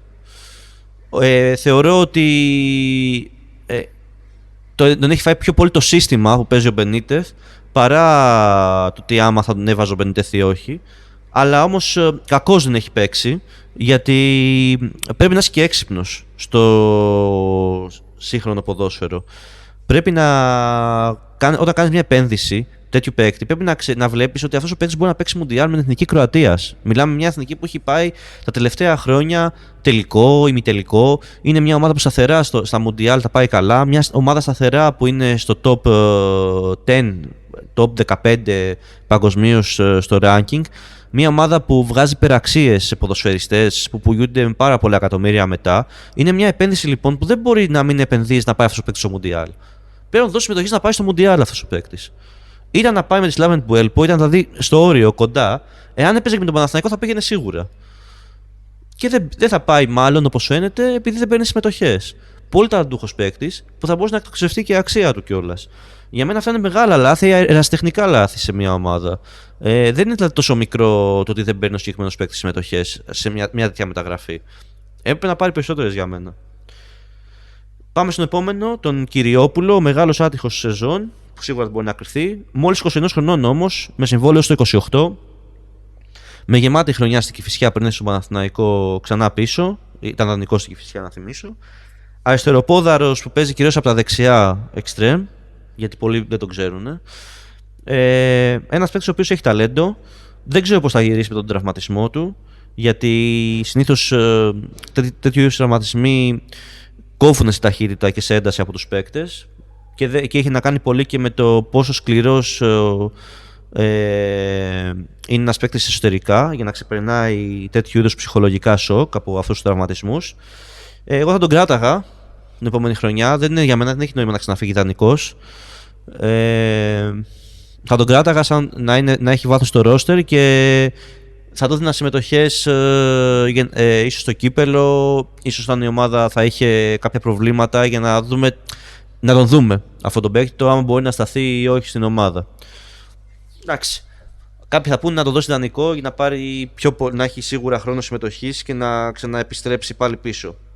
Μπορεί να γίνει και αυτό, δεν είναι λάθος η επιλογή, αλλά θεωρώ ότι μάλλον πρέπει να μείνει στην ομάδα και για το ψυχολογικό του κομμάτι περισσότερο. Γιατί άντε πάλι να φύγει δανεικός, άντε πάλι να αποδείξει, δεν ξέρω κατά πόσο μπορεί ένα παιδί στην ηλικία του τόσο εύκολα να το διαχειριστεί. Πάμε τώρα σε έναν άλλον παίκτη, δεξί εξτρέμ, τον Πελίστρη. Παίκτης της Εθνικής Ουρουγουάης, όπως είπα και πριν, μόλις 24 χρονών, συμβόλαιο στο 28. Ένας παίκτης που ήρθε από τη Manchester United με ένα deal το οποίο, συγγνώμη κιόλας, πιο χαζό deal δεν έχει ξαναγίνει στην ιστορία του ελληνικού ποδοσφαίρου, που έχουν γίνει πολλά χαζά deal. Ένα deal που πήγε στο 55%, το 55%, ούτε καν το 60%, δηλαδή το 55% του ποδοσφαιριστή με ένα πολύ μεγάλο ποσό από την Manchester. Έχει να το επαναγοράσει η Manchester περί των 10 εκατομμυρίων. Νομίζω τον πήραμε με 6 εκατομμύρια. Πόσο τον πήραμε, 5 εκατομμύρια, κάτι τέτοιο, δεν θυμάμαι. Πολλά χρήματα πάντως για να πάρεις μόλις το 55% κάποιου παίκτη. Δηλαδή, χίλιες φορές να παίρνει δανεικό με οψιόν να αγοράσει ο Παναθηναϊκός και να επαναδιαπραγματευόταν την οψιόν του την επόμενη χρονιά, παρά αυτό το πράγμα που έγινε. Ένας παίκτης που δεν έχει ουσία για μένα να πας να τον πουλήσει στην κακή του σεζόν, γιατί κάνει μια κακή σεζόν με τον Παναθηναϊκό φέτος και σε άποψη από τους ομαδισμούς που τον έχουν φέρει πίσω, αλλά και όποτε έχει παίξει δεν έχει προσφέρει αυτά που θα πρέπει να προσφέρει. Ένας παίκτης που έχει αδυναμία στο σκοράρισμα, αλλά αυτή είναι η αδυναμία του, και άμα το έχει αυτό, η αλήθεια είναι θα έπαιζε και στη Manchester, αλλά είναι κάτι το οποίο μπορεί να το βελτιώσει. Να θυμίσω ότι και ο Ποντένσε στα πρώτα χρόνια στον Ολυμπιακό, όταν είχε παίξει, αυτή είναι η αδυναμία του, ότι δεν μπορεί να σκοράρει, αλλά το βελτίωσε στη συνέχεια. Θεωρώ ότι πρέπει εκεί να κάνει ατομικές προπονήσεις πολλές και να βελτιώσει αυτό το κομμάτι του για να πάει στο επόμενο επίπεδο. Ένας παίκτης που είπα και πριν παίζει στην Εθνική Ουρουγουάης, άλλη μια εθνική ομάδα η οποία είναι στο top 15 στις FIFA κάθε χρόνο. Ένας παίκτης που για μένα δεν πρέπει να πουληθεί από τον Παναθηναϊκό με αυτό όπως είναι τώρα τα πράγματα. Δηλαδή, αν πουληθεί, ας πούμε στην περίπτωση που θα τον πουλούσα, θα κοίταγα πρώτα να πάρω το υπόλοιπο της 100 από τη Manchester United. Θεωρώ ότι φέτος ότι μπορεί να διαπραγματευτεί ο Παναθηναϊκός με ένα αρκετά χαμηλότερο ποσό, δηλαδή στο 1,5 με 2 εκατομμύρια ίσως μέχρι εκεί, να δώσεις για να πάρεις το υπόλοιπο ποσοστό του παίκτη. Και μετά, εφόσον κάνει ένα καλό Μουντιάλ, γιατί είναι και το Μουντιάλ μέσα, να τον πουλήσεις και να πάρεις κάποια χρήματα πίσω, εκεί ναι, κάπως έτσι θα το έκανα. Αλλά εγώ θεωρώ ότι πρέπει να μείνει και την επόμενη χρονιά αυτός ο παίκτης στο Παναθηναϊκό, γιατί έχει να δώσει πράγματα. Άμα είναι και υγιής, και ο Παναθηναϊκός παίξει επίσης ένα ποδόσφαιρο πιο στρωτό μπροστά. Και θα πήγαινα φέτος για να πάρω το υπόλοιπο ποσοστό του. Λοιπόν, εγώ θα πάω κόντρα στο κύμα, στο συγκεκριμένο παίκτη. Εγώ θα αγόρασα και το υπόλοιπο ποσοστό του φέτος. Είναι ευκαιρία για τον Παναθηναϊκό σε μια χρονιά που δεν τα έχει πάει καλά. να πάρεις το 100% του ποδοσφαιριστή ευκαιριακά και ένας παίκτης ο οποίος έχει μεταπολιτική αξία. Μπορεί ο Παναθηναϊκός να τον πουλήσει αργότερα σε μια καλή τιμή, έστω να βγάλει τα λεφτά του πίσω. Μπορεί να κάνει αυτό τον gamble ο Παναθηναϊκός, τον τζόγο, με το συγκεκριμένο παίκτη. Θεωρώ ότι αξίζει τον κόπο. Του βάζω βέβαια για φέτος ένα 3,5. Θεωρώ από όλους τους παίκτες έχω βάλει το χειρότερο βαθμό σε αυτόν τον παίκτη και παρόλα αυτά λέω να τον κρατήσουμε γιατί νομίζω έχει να δώσει πράγματα. Και είναι παιδιά μόλις 24, έτσι. Σημαντικό και αυτό. Παντελίδης. Έλληνας, 23 χρονών, το 29 λέγει το συμβόλαιό του. Θα του βάλω ένα 6 για όσο έπαιξε με τον Παναθηναϊκό. Θα έλεγα οριακά ότι δεν μπορεί καθώς να κρυθεί. Αλλά επειδή όσο έχει παίξει έχει δείξει πραγματάκια. Όχι φοβερά και τρομερά, αλλά έχει δείξει πραγματάκια. Ένας παίκτης ο οποίος ήταν πάρα πολύ καλός στην Κηφισιά. Σαν extreme scorer κατά ρηπάς. Στον Παναθηναϊκό δεν έχει πάρει τις ευκαιρίες που έπρεπε να πάρει. Έπρεπε να πάρει παραπάνω ευκαιρίες κι αυτός. Το θεωρώ αδικημένο λίγο. Ένας παίκτης ο οποίος έχει ταχύτητα, έχει και το τελείωμα. Θεωρώ ότι είναι ένας εξτρέμ ο οποίος μπορεί να είναι ο αναπληρωματικός εξτρέμ του χρόνου στην ομάδα. Μαζί με τον Πελίστρη θεωρώ ότι είναι αρκετά καλή και οι δύο για να είναι στο Παναθηναϊκό σαν δεξιά εξτρέμ. Και νομίζω η ομάδα δεν χρειάζεται να κάνει 100 αλλαγές στο roster της. Χρειάζεται να κάνει αρκετές αλλαγές, αλλά νομίζω στη συγκεκριμένη θέση δεν χρειάζεται. Θα τον κράταγα λοιπόν και αυτό. Ο Ζαρουρί ήρθε με ένα deal το οποίο σχεδόν δεν γινόταν να μείνει.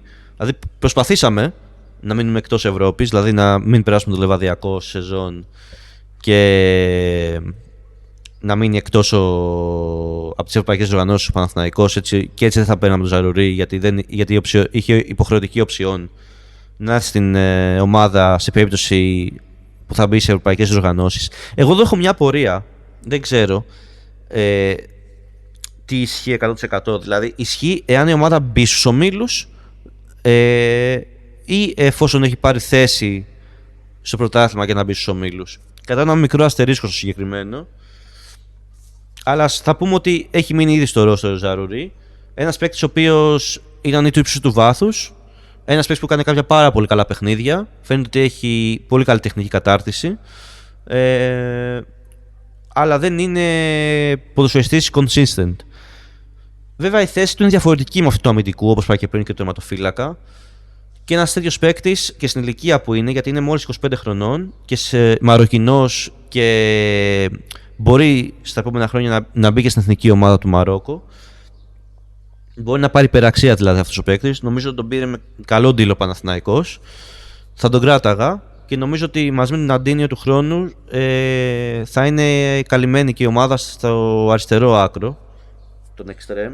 Γιατί θεωρώ και ότι ο Αντίνιο θα κάνει καλύτερη σεζόν του χρόνου από αυτό που μας έχει δείξει μέχρι τώρα. Και ούτως ή άλλως η ομάδα πρέπει να επενδύσει πάνω και σε αυτόν. Και πάμε σε αυτόν τον Αντίνιο, ένα Αργεντίνο 20 χρονών μόλις, παιδιά. Ο Αντίνιο, το 20 στο συμβόλαιο του λύγει.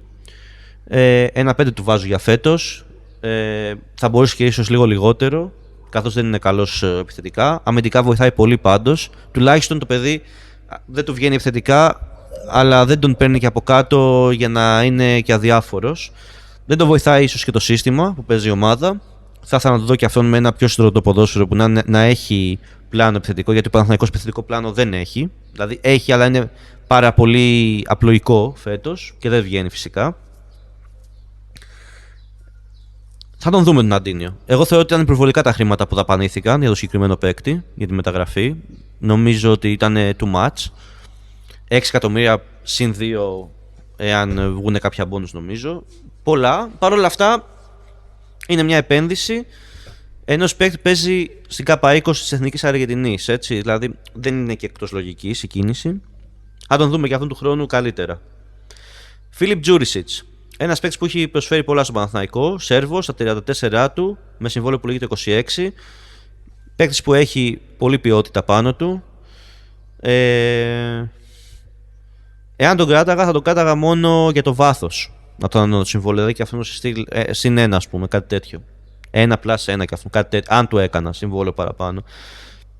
Μάλλον δεν θα του έκανα, βέβαια. Είμαι προς το όχι για να μείνει. Αλλά αν έμενε θα τον είχα μόνο για τρίτο για να βοηθήσει εκεί. Γιατί ειδικά στο δεύτερο μισό τη σεζόν, πέρα από τους τραυματισμούς του, έδειξε και έπαιζε μέσα ψυχολογικά, έδειξε και κακός στις αποφάσεις του, δεν έπαιξε καθόλου καλά στο δεύτερο μισό της σεζόν. Είμαι προς το να φύγει, θα τον άφηνα δηλαδή. Και του βάζω ένα 5,5 για φέτος, γιατί έκανε καλό πρώτο μισό της σεζόν και είναι ένας παίκτης ο οποίος είναι τίμιος τουλάχιστον όποτε παίζει. Ο Τετέι, η καλύτερη μεταγραφή του Παναθηναϊκού το χειμώνα. Το παιδί φαίνεται ότι κατάει μόνο στην ομάδα. Είναι μόλις 24 χρονών. Το 29 λέγει το συμβόλαιό του. Θα του βάλω ένα 7,5 για φέτος όσο έχει παίξει. Και αυτό το 7,5 μπαίνει μόνο και μόνο επειδή η αλήθεια είναι στα τελειώματά του χρειάζονται βελτίωση. Δεν είναι άσχημα, δεν είναι δηλαδή κακά, αλλά θέλουν βελτίωση στα τελειώματά του. Έχει κινήσει, έχει κινήσει και ρεπερτόριο στις κινήσεις του μπροστά που μπορούν να εκπλήξουν τον αντίπαλο αμυντικό και να προβληματίσουν αντίπαλη άμυνα. Σωματικά προσόντα πάρα πολύ καλά και διασκελισμό πολύ καλό. Τεχνική είναι ok, αλλά το βοηθάει πολύ ο διασκελισμός του στο πώς κινείται και στο πώς τριπλάρει. Δεν είναι τόσο η τεχνική του, πιο πολύ είναι ο διασκελισμός που έχει, αλλά είναι πολύ καλός παίκτης. Πρέπει να κοντρολάρει λίγο παραπάνω τα νεύρα του και να μην πέφτει τόσο εύκολα, γιατί πέφτει σχετικά εύκολα, παρόλο που του κάνουν πολλά μαρκαρίσματα οι αντίπαλοι, σε πολλές περιπτώσεις δηλαδή είναι στο όριο του φάουλ, αλλά θα πρέπει να γίνει λίγο πιο σκληρός, γιατί το έχει και τους έχει τους περισσότερους και σε δύναμη και σε ταχύτητα, και θα πρέπει δηλαδή να κερδίζει αυτά που όντως είναι δυνατά, γιατί φάουλ εννοώ, γιατί γενικά μπορεί να τους πάρει, όπως είπα και πριν, σε δύναμη και στην ταχύτητα τους αντιπάλους αμυντικούς σε μεγάλο βαθμό. Θεωρώ ότι πρέπει να είναι εκ των βασικών φορ του χρόνου, δηλαδή μαζί με τον 4, ανάλογα πώς θα γυρίσει το παιδί, θα είναι ένα καλό θετικό δίδυμο στο ρόστερ του Παναθηναϊκού. Συν μια μεταγραφή που θεωρώ ότι χρειάζεται ο Παναθηναϊκός στα center for, θα έχει μια καλή τριάδα, τετράδα, άμα ανεβάσει και ένα παιδί από την Ακαδημία για να του δώσει και αυτόν την ευκαιρία σε στυλ Πάντοβιτς φέτος. Ο Ντέσσερς δεν μπορεί να κρυθεί, όσο έπαιξε ήταν καλός. Μια ακόμα μεταγραφή που εγώ δεν μου άρεσε. Πολλά εκατομμύρια για έναν 31χρονο Νιγηριανό παίκτη, με συμβόλαιο του κάναμε μέχρι το 28, που ενώ είχε καλό ποσοστό γκολ στις ομάδες που είχε παίξει, δεν είναι ο παίκτης ο οποίος εύκολα κάνει διαφορά και δυστυχώς τραυματίστηκε κιόλας, ενώ και αυτός δεν το είχε με τους τραυματισμούς. Τραυματίστηκε όμως στο Παναθηναϊκό, που φάνηκε ότι δεν έγινε σωστή προετοιμασία, έγινε ευκαιριακή προετοιμασία, πιο πολύ για την Ευρώπη. Ναι, θα τον δούμε και αυτόν, καθώς από ό,τι έχω δει η τεχνική του δεν με ενθουσιάζει, δηλαδή είναι λίγο ξύλινα τα κοντρόλ που κάνει, αλλά όμως ξέρει πού να βρίσκεται στην περιοχή και το πώς να στέλνει την μπάλα στα δίχτυα, πράγμα που είναι πάρα πολύ σημαντικό για το center for, και εάν γυρίσει υγιής θεωρώ ότι θα κάνει καλό δίδυμο με τον Τέι, οπότε θα τον κράταγα. Ο Πάντοβιτς θεωρώ, έχω πηδήξει και το Σουντεύσκι, θα το πούμε στο τέλος του Σουντεύσκι. Ο Πάντοβιτς, Σέρβος, 23 χρονών, μια μεταγραφή η οποία είχε μια λογική. Παίκτης ο οποίος έχει κάνει καλές χρονιές στην Μπάτσκα Τόπολα στη Σερβία, ήταν και πρώτος σκόρερ στο σερβικό πρωτάθλημα, με λίγα χρήματα. Βέβαια εκεί τον ψιλοέκαψε το ότι τον πήρε αντί του Τετέι στην αρχή της χρονιάς. Αλλά σαν φιλοσοφία, ρε παιδί μου, μεταγραφής δεν ήταν κακή ο Πάντοβιτς. Όμως το παιδί φαίνεται ότι είναι πίσω σε ποιότητα. Είναι κακός φέτος. Δηλαδή του βάζω ένα 4. Δεν είναι ακόμα στο επίπεδο του Παναθηναϊκού.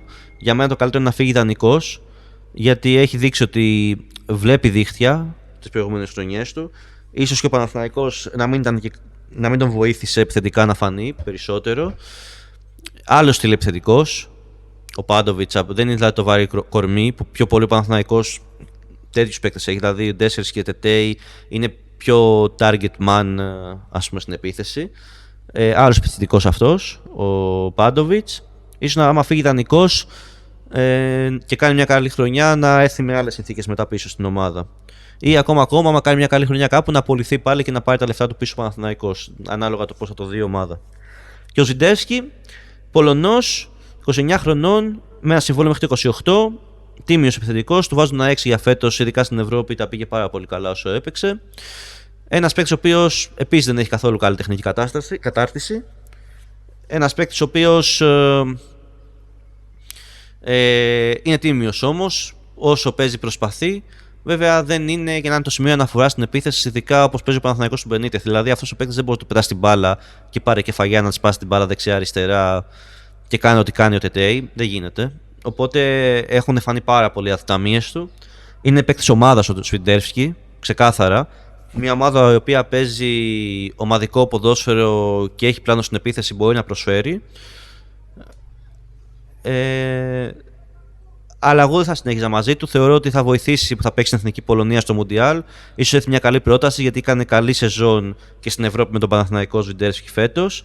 Και για την ηλικία που είναι μπορεί να έρθει μια καλή πρότασούλα, να φύγει και ο Παναθηναϊκός να τον αντικαταστήσει. Εγώ, παιδιά, για να είμαι ειλικρινής, αυτό που θα ήθελα πάρα πολύ για τρίτο φόρ στον Παναθηναϊκό, δηλαδή να είναι εκεί με Τετέι, Ντέσσερς, θα ήθελα τον Τζαντίλα το τρομή του. Θεωρώ το παιδί αυτό ότι έχει πολύ καλά φυσικά προσόντα και τεχνική κατάρτιση.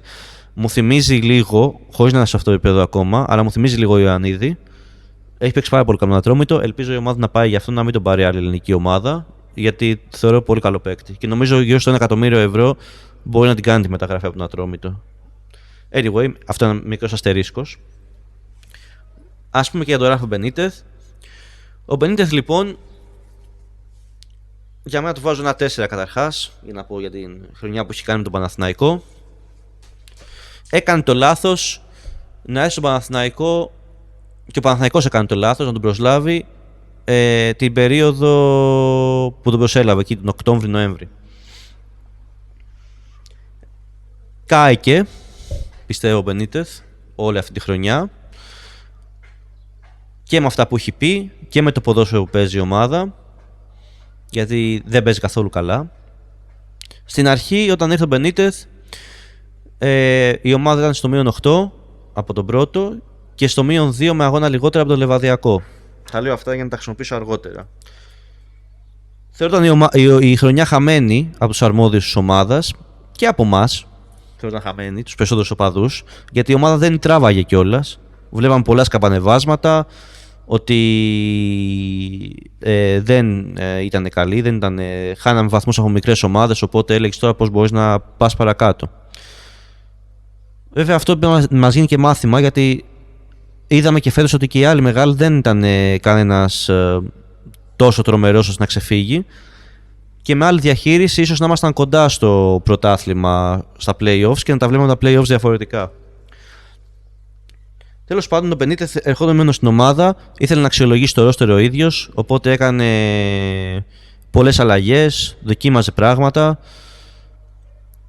Στην αρχή, στους πρώτους αγώνες του βγήκανε, μετά άρχισε η ομάδα να κάνει μεγάλη κοιλιά και εκείνοι ουσιαστικά που μεγαλώσανε πολλοί διαφορές με τον πρώτο και επίσης έλεγες άμα θα βγει και η ομάδα τέταρτη στους 4 πρώτους, γιατί και ο Λεβαδιακός ήταν στα φόρτε του εκείνη την περίοδο και μείναμε αρκετά πίσω. Όμως κανείς δεν του λέγε τίποτα του Μπενίτεθ τότε, γιατί ξέραμε όλοι ότι αξιολογεί την ομάδα, ότι έχει έρθει να κάνει μια αξιολόγηση, να δει τι παίκτες χρειάζονται και θα το δούμε, να τον κρίνουμε μετά τις μεταγραφές του χειμώνα. Οι μεταγραφές του χειμώνα εννοείται, δηλαδή δεν ξέρω ποιος πραγματικά περίμενε ότι θα πάει ο Παναθηναϊκός και θα κάνει μεταγραφές που θα παίζουν βασικοί στην ομάδα και θα είναι οι καλύτεροι παίκτες του κόσμου. Στο χειμώνα, παιδιά, η αγορά είναι συγκεκριμένη. Μπορείς να πάρεις κάποιους παίκτες που να τους βάλεις στο ρόστερ της ομάδας την επόμενη χρονιά και να κάνεις κάποια μπαλώματα, όπως και έκανε ο Παναθηναϊκός, για να βγει η χρονιά. Για μένα οι κινήσεις που γίνανε το χειμώνα ήταν normal, δηλαδή έγιναν κάποιες καλές κινήσεις, παίρνοντας κάποιους Έλληνες παίκτες ταλαντούχους, οι οποίοι σου βγήκαν όλοι. Γύρισε πίσω Κάτες από τον δανεισμό του, πήρε τον Κοντούρη από τον Πανετολικό, πήρε τον Παντελίδη και τον Τετέι. Δηλαδή, όλοι οι Έλληνες που πήρε, οι μικροί, σου βγήκανε. Είναι παίκτες που λίγο πολύ ο καθένας βγήκε. Δηλαδή, λιγότερο, ας πούμε, ο Παντελίδης γιατί έχει παίξει λιγότερο, που παρόλα αυτά για μένα άξιζε να παίξει παραπάνω. Ο Τσάβες που ήρθε δεν έπαιξε καθόλου, οπότε δεν μπορεί να κρυφθεί και ήρθε κιόλας ο Τσάβες γιατί, όπως είδαμε στην αρχή, η ομάδα άλλους θεματοφύλακες ήθελε, αλλά το χειμώνα είναι δύσκολο να κάνεις τέτοιον είδος μεταγραφές με τόσα πολλά χρήματα και να έρθουν και να τους αφήσουν και οι ομάδες τους κιόλας. Ήρθε λοιπόν για μπάλωμα ο Τσάβες. Ο Ερνάντες επίσης ήρθε για μπάλωμα. Εγώ, για να είμαι ειλικρινής, Δεν ξέρω τι αριστερό μπακ ψάχνει ο Παναθηναϊκός. Εάν ψάχνει αριστερό μπακ από το πάνω ράφι και δεν μπορούσε να έρθει τότε το χειμώνα, καλώς ήρθε. Καλώς έκανε μια τέτοιου είδους μεταγραφή για μπάλωμα για να βγει η σεζόν, θέλω να πω. Αλλά αν πας για κάποιον που να συναγωνίζεται με τον Κυριακόπουλο, πρέπει να πας, μπορείς να πάρεις σε κάποιον Έλληνα. Δηλαδή ο Βίχος που ήταν κλεισμένος ουσιαστικά από τον Παναθηναϊκό, έτσι τουλάχιστον ακουγόταν, θα μπορούσε να έρθει σαν δεύτερος και να συναγωνιστεί με τον Κυριακόπουλο. Ο Ζαγαρίτης επίσης είναι μια επιλογή που ήταν πολύ καλός με τη Χέρενφεν τα τελευταία χρόνια. Βέβαια από ό,τι άκουσα, ο ίδιος είπε ότι δεν ήθελε να φύγει το χειμώνα αλλά το καλοκαίρι, και για μένα καλό είναι να το κρατήσει το όνομά του Παναθηναϊκός, γιατί θα βοηθήσει και στις λίστες στην Ευρώπη και είναι ένας παίκτης ο οποίος είναι και από τα σπλάχνα σου και κάνει καλή χρονιά στην Ολλανδία, καλές χρονιές μάλλον στην Ολλανδία. Θα είναι καλή επιλογή για μένα για να συναγωνιστεί με τον Κυριακόπουλο στα αριστερά. Τέλος πάντων ήρθε ο Ερνάντες, ο οποίος δεν θα πει κανείς ότι βγήκε, αλλά ήταν τίμιος τουλάχιστον όσο έπαιξε. Ήρθε ο Σοκό, που για μένα τραυματίστηκε, δεν μπορεί να κρυφτεί το παιδί. Απλά άλλο περιμέναμε για το 8, γιατί όλοι λέγαμε ότι εκεί πρέπει να κάνει τη μεταγραφή του Παναθηναϊκός. Νομίζω είχε κλείσει έναν Ιάπωνα, αλλά ο οποίος ο Ιάπωνας τραυματίστηκε πριν κλείσει η μεταγραφή και δεν ήρθε τελικά, που θα ήταν όντως μεγάλη μεταγραφή. Και γι' αυτό πήγε κάπως έτσι ο Παναθηναϊκός, δηλαδή και αγόρασε τον Κοντούρη πιο νωρίς, ίσως και πήρε και τον Σοκό για να κάνει πιο πολύ μπαλώματα μέχρι να βγει χρονιά. Οπότε, κοίταξε, δεν θα πω. Ο Γιάνκουσιτς ήρθε, για μένα λάθος που δεν έχει παίξει, και ο Αντίνιο που επίσης είναι εκτός κλίματος. Γενικά είναι δύσκολο για έναν Αργεντίνο να έρθει στην Ελλάδα και να αλλάξει ήπειρο και να προσαρμοστεί. Πόσο μάλλον όταν έρχεται σε αυτή την περίοδο του χειμώνα που έχει σταματήσει το πρωτάθλημα στην Αργεντινή, που έρχεται από διακοπές, πολλά πράγματα. Πολλά. Γενικά οι μεταγραφές για μένα ψιλοβγήκανε το χειμώνα, δεν ήταν κακές. Θα μπορούσε η ομάδα να παίξει καλύτερα από εκεί και μετά. Θα μπορούσε δηλαδή να έχει και ένα επιθετικό πλάνο. Εγώ διαφωνώ κάθετα με τον Μπενίτεθ ότι η ομάδα δεν μπορεί με αυτούς τους παίκτες να παίξει πιο επιθετικά. Μπορεί να παίξει. Σίγουρα μπορεί να υπάρχουν ίσως περισσότερα προβλήματα και στην άμυνα, άμα ανοιχτείς μπροστά. Αλλά ο Παναθηναϊκός και οι φίλαθλοι του θέλουν να βλέπουν την ομάδα να είναι κυριαρχική στο γήπεδο. Δεν θέλουν να βλέπουν την ομάδα να πετάει βαθιές μπαγιές στον επιθετικό και ό,τι γίνει μετά. Και μόνο άμεσο ποδόσφαιρο. Δηλαδή, εντάξει, είναι κουραστικό. Δηλαδή, είναι σαν να περνάς τους κεντρικούς σου παίκτες και παίζεις από την άμυνα στην επίθεση. Θεωρώ λοιπόν ότι απέτυχε στο ποδόσφαιρο, στο πώς θα παίξει η ομάδα. Δεν ήταν καλός και οι δικαιολογίες για μένα είναι παιδικές. Γιατί αυτές που έχει πει, ότι δεν ήταν το roster και δεν ήταν οι παίκτες που θα μπορούσαν να παίξουν καλά. Στα μεγάλα παιχνίδια, στα παιχνίδια που είχαν σημασία, και ειδικά αυτά τα δύο με τον ΠΑΟΚ για το κύπελο, ήταν πάρα πολύ σημαντικά για τον Παναθηναϊκό. Η ομάδα πέρασε και δεν ακούμπησε. Ήταν όχι κάτω της βάσης, ήταν της μονάδας η ομάδα και δεν δικαιολογούταν καθόλου ούτε από τους παίκτες ούτε από τον προπονητή να κάνει τέτοια παιχνίδια με τον ΠΑΟΚ, παρόλο που ο ΠΑΟΚ ήταν στο καλύτερο του σημείο εκείνη την εποχή. Δεν δικαιολογούταν όμως η ομάδα να παίξει έτσι, στα πιο κρίσιμα μάτς της σεζόν. Και μετά στο άλλο κρίσιμο μάτς της σεζόν με την Μπέτις, που ο ίδιος ο Μπέντεθ το κατάφερε αυτό, για να τα λέμε όλα, να είναι επίσης το πιο κρίσιμο μάτς της σεζόν ο αγώνας με την Μπέτις. Η ομάδα επίσης πήρε κάτω από τη βάση, δεν εμφανίστηκε όπως έπρεπε. Αλλά αυτό είναι το λιγότερο. Μετά ήταν τα υπόλοιπα παιχνίδια για το πρωτάθλημα, όπου η ομάδα όντως πήρε τους περισσότερους βαθμούς, ήταν πιο αποτελεσματική. Της βγήκαν, είχε πάρει και ένα momentum από την Ευρώπη περισσότερο, που της έδωσε ψυχολογία. Αλλά έκανε κάποιες γκέλες οι οποίες φάνηκαν αργότερα ότι ήταν καταστροφικές, με μικρές ομάδες δηλαδή που θα έπρεπε να τις κερδίσει. Και στα play-off η ομάδα είναι απαράδεκτη. Απαράδεκτη σε όλα. Δηλαδή δεν είναι πολύ κακό το κοουτσάρισμα, πολύ κακή ομάδα στο πώς παίζει. Γενικά ο Μπενίτεθ τα έχει χάσει λίγο και τα αποδυτήρια, φαίνεται, με τις δηλώσεις που έχει κάνει για τους παίκτες, ότι δεν κάνουν για να παίξουν και ότι θέλω άλλους παίκτες. Έχει χάσει, πιστεύω, και τη διοίκηση, γιατί με αυτά που έχει πει δημόσια, ότι ουσιαστικά εγώ απλά ενέκρινα τους παίκτες, άλλοι μου τους φέρανε και τέτοια. Καλώς από τη μία μεριά τα είπε. Από την άλλη, βέβαια, όταν τα λες έτσι αμυνόμενος, ουσιαστικά φαίνεται ότι δεν υπάρχουν ίσως και καλύτερες των σχέσεων και θες να αμυνθείς τη δουλειά σου. Και γενικά, όταν λες δηλώσεις ότι ήταν κατάσταση που περάσαμε το Λεβαδιακό και το λες και δύο φορές, ακούγεται πάρα πολύ άσχημα. Γιατί η αλήθεια είναι ότι, όπως είπαμε στην αρχή, εσύ πήρες την ομάδα στο -2 από το Λεβαδιακό με αγώνα λιγότερο. Και εντάξει, έκανες δεν σου είπε κανείς τίποτα όταν έκανες τα πειράματά σου, αλλά δεν μπορείς να πεις μετά κιόλας ότι ήταν κατόρθωμα.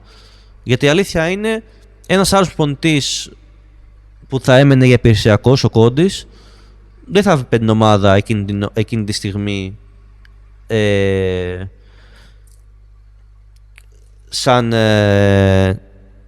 να αξιολογήσουμε τους παίκτες, και σίγουρα δεν θα μπορούσε να πει κάτι τέτοιο. Δηλαδή ότι ήταν 100 που περάσαμε το Λεβαδιακό. Γενικά θεωρώ ότι οποιοδήποτε Έλληνας προπονητής, άμα ήταν στο Παναθηναϊκό και έκανε αυτή τη δήλωση, θα φύγει την επόμενη μέρα.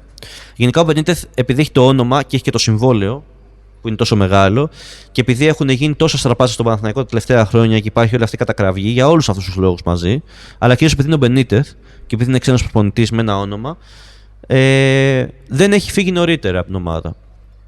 Είχα πει στο πρώτο podcast που έκανα ότι ίσως να τον κράταγα τον Μπενίτεθ για πολλούς άλλους λόγους, λόγω του οικονομικού, με το συμβόλαιό του που είναι μεγάλο, που να κάνει και μια προετοιμασία με την ομάδα, να έρθουν και παίκτες έμπειροι σε κέρυες θέσεις, οι οποίοι θα βοηθήσουν τον πρωταθλητισμό, και ίσως δούμε άλλη ομάδα, γιατί αυτός θέλει να παίξει με άλλο σύστημα, από ό,τι έχω καταλάβει, και όχι με αυτό το σύστημα. Αλλά η αλήθεια είναι ότι και εγώ, και όταν το είπα και τότε και τώρα, είμαι πολύ προβληματισμένος. Δηλαδή, με έχει προβληματίσει πάρα πολύ το ότι μετά τις ευρωπαϊκές διοργανώσεις η ομάδα συνεχίζει και παίζει τέτοια μπάλα, ενώ έχει τόσο καιρό να κάνει προπονήσεις, ειδικά τα τελευταία μάτσα play-off,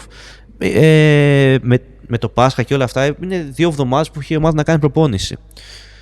Και δεν έχει βελτιωθεί καθόλου σε τίποτα. Δηλαδή, και καμιά φορά νιώθω ότι γίνεται και χειρότερη όσο περνάει ο καιρός ποδοσφαιρικά. Και είναι κάτι το οποίο το έλεγε ο Μπενίτεθ αυτό στην αρχή, ότι παιδιά δεν έχω χρόνο να κάνω προπονήσεις και να παίξει η ομάδα καλύτερα μπροστά και τέτοια. Γι' αυτό έχω κοιτάξει να σουλουπώσω την άμυνα, γιατί έχουμε αγώνες, έχουμε κύπελλο, έχουμε ευρωπαϊκά πρωταθλήματα. Τώρα δεν υπάρχει αυτή η δικαιολογία. Και η ομάδα ακόμα δεν μπορεί να παίξει μπάλα. Και δεν ξέρω κατά πόσο πρέπει ο Παναθηναϊκός να συνεχίσει με αυτόν τον προπονητή, που φαίνεται ότι δεν έχει βελτιώσει τους παίκτες και την ομάδα. Γιατί η αλήθεια είναι ότι ίσως το συμβόλαιό του με αυτό που θα κοστίσει την ομάδα, αν μείνει ο Μπενίτεθ, να μην είναι τόσο μεγάλο τελικά. Δηλαδή μπορεί να κοστίσει περισσότερο ο Μπενίτεθ εάν μείνει στην ομάδα από ότι άμα φύγει. Βέβαια έχουμε κουραστεί πολύ όλοι οι οπαδοί του Παναθηναϊκού με το βγες εσύ, έλα εσύ. Όμως πρέπει η ομάδα να καταλάβει πώς γίνονται οι προσλήψεις, πώς πρέπει να προσλάβεις έναν προπονητή. Θεωρώ ότι ο Μπενίτεθ, είμαι δηλαδή και στο 55-45 ότι μάλλον πρέπει να φύγει από τον Παναθηναϊκό. Απλά πρέπει η ομάδα να καταλάβει τι θέλει ο προπονητής να παρουσιάσει, και σίγουρα, γιατί το ακούω πάρα πολύ αυτό, μα δεν έχουν αφήσει τον Μπενίτεθ να κάνει τις μεταγραφές δικές του και τέτοια. Ναι, άμα θες να έχεις το μοντέλο ότι ο προπονητής είναι και manager, ναι, θα πρέπει να πάρει ο προπονητής τις μεταγραφές του και να πει ότι θέλω αυτόν τον παίκτη και αυτόν τον παίκτη. Όμως το ποδόσφαιρο, όπως είχα πει και στην άλλη εκπομπή, έχει προχωρήσει και κατά κύριο λόγο δεν γίνονται έτσι τα πράγματα. Γίνονται με τους general managers, οι οποίοι αυτοί αποφασίζουν το τι ποδόσφαιρο πρέπει να παίξει η ομάδα, και αυτοί αποφασίζουν τον προπονητή που θα πάρουν, και αυτοί αποφασίζουν τους παίκτες που θα πάρουν με το scouting team και με τον προπονητή. Αλλά η τελική επιλογή δεν γίνεται από τον προπονητή. Δεν λένε στον προπονητή, κοίτα, έχω αυτούς τους 3 παίκτες, αποφάσισε εσύ ποιον θέλεις από αυτούς τους 3. Όλοι μαζί αποφασίζουν. Και ο τεχνικός διευθυντής και ο προπονητής και οι σκάουτες που δίνουν τις λίστες, και στο τέλος ημέρας ο τεχνικός διευθυντής φέρνει τους παίκτες και ο προπονητής κοουτσάρει. Η δουλειά του προπονητή είναι να κοουτσάρει πλέον. Έτσι. Δεν είναι να είναι και manager. Μπορεί να έχει την άποψή του για τα μεταγραφικά, να πει και αυτός τι θα ήθελε, τι όχι, αλλά στο τέλος της ημέρας αυτός που κάνει κουμάντο στο ποδοσφαιρικό τμήμα που να είναι ο τεχνικός διευθυντής.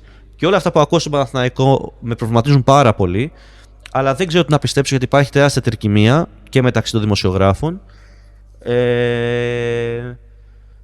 Και δεν ξέρω αυτό που λέει να αποφασίσει ο Μπαλντίνι και ο Αλαφούζο για προπονητή. Όχι. Αυτό είναι τεράστιο λάθος. Να αποφασίσει είτε ο Αλαφούζο είτε ο Μπαλντίνι για προπονητή. Προπονητή πρέπει να αποφασίσουν οι τεχνικοί διευθυντές του Παναθηναϊκού που είναι ο Κορώνα και ο Κοτσόλης. Και κατ' εμέ καλύτερα να μείνει μόνο ένας τεχνικός διευθυντής γιατί είναι too much να είναι δύο. Ο Μπαλντίνι και ο Αλαφούζος έχουν για μένα άλλη δουλειά πρέπει να έχουν στο Παναθηναϊκό. Ο Αλαφούζος πρέπει να κάνει την επένδυσή του, δηλαδή να βάζει τα λεφτά του και να οργανώνει το όλο πλάνο της ομάδας και το πώς τρέχει η ομάδα, όλο το σχεδιάγραμμα. Και ο Μπαλντίνι έχει απλά συμβουλευτικό ρόλο προς τον Αλαφούζο για να του λέει πώς να γίνεται αυτό. Εγώ αυτό ξέρω και σίγουρα υπάρχουν διασυνδέσεις που μπορεί να έχει ο Μπαλντίνι όλα αυτά τα χρόνια που μπορεί πιο εύκολα να φέρει κοντά τον τεχνικό διευθυντή σε κάποιους στόχους που μπορεί να έχουν με κάποιο κύρος και με κάποιο όνομα και ακόμα και στο πώς μπορεί να συνδέσει κάποιες ομάδες μεταξύ τους και να έχουν καλύτερες σχέσεις. Αυτή είναι η δουλειά του για μένα τον Μπαλντίνι. Όχι να αποφασίσει ποιος προπονητής θα έρθει. Ούτε ο Αλαφούζος πρέπει να το αποφασίσει αυτός ποιος προπονητής ή ποιοι παίκτες θα έρθουν. Αυτό, παιδιά, πρέπει να είναι κάτι του τεχνικού διευθυντή, του γενικού διευθυντή. Και ο προπονητής πρέπει απλά να έχει μια άποψη σε αυτό, δεν πρέπει να έχει τον τελικό λόγο για το ποιος παίκτης πρέπει να έρθει. Αυτό πρέπει να γίνει. Αυτό λοιπόν που λέγεται ότι ο Μπενίτεθ δεν έχει φτιάξει τη δικιά του ομάδα και ποιοι παίκτες και ποιοι Γιουβέτσι, δεν πάει έτσι, παιδιά. Πρέπει να ξέρει να κοουτσάρει τους παίκτες και να τους βελτιώνει αυτός που έχει. Και άμα δεν του αρέσει το πώς στείνει την ομάδα ο τεχνικός διευθυντής και με το ποια είναι η φιλοσοφία που θέλουν να στήσουν την ομάδα, δεν θα πρέπει να έχει έρθει από την αρχή.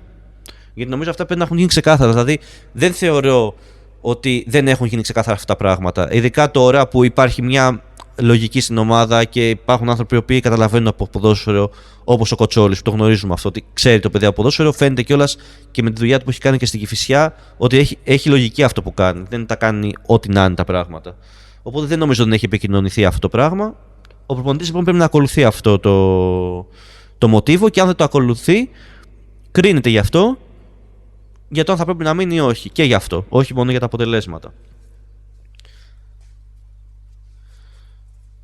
Αλλά αυτό τώρα για τον Μπενίτεθ. Στην επόμενη εκπομπή που θα κάνουμε για το ποδόσφαιρο θα μιλήσουμε για τις μεταγραφές που πρέπει να κάνει η ομάδα το καλοκαίρι, για τους παίκτες που θα μείνουν, για το πώς πρέπει να παίξει η ομάδα ποδόσφαιρο, για τον προπονητή. Αυτά για σήμερα.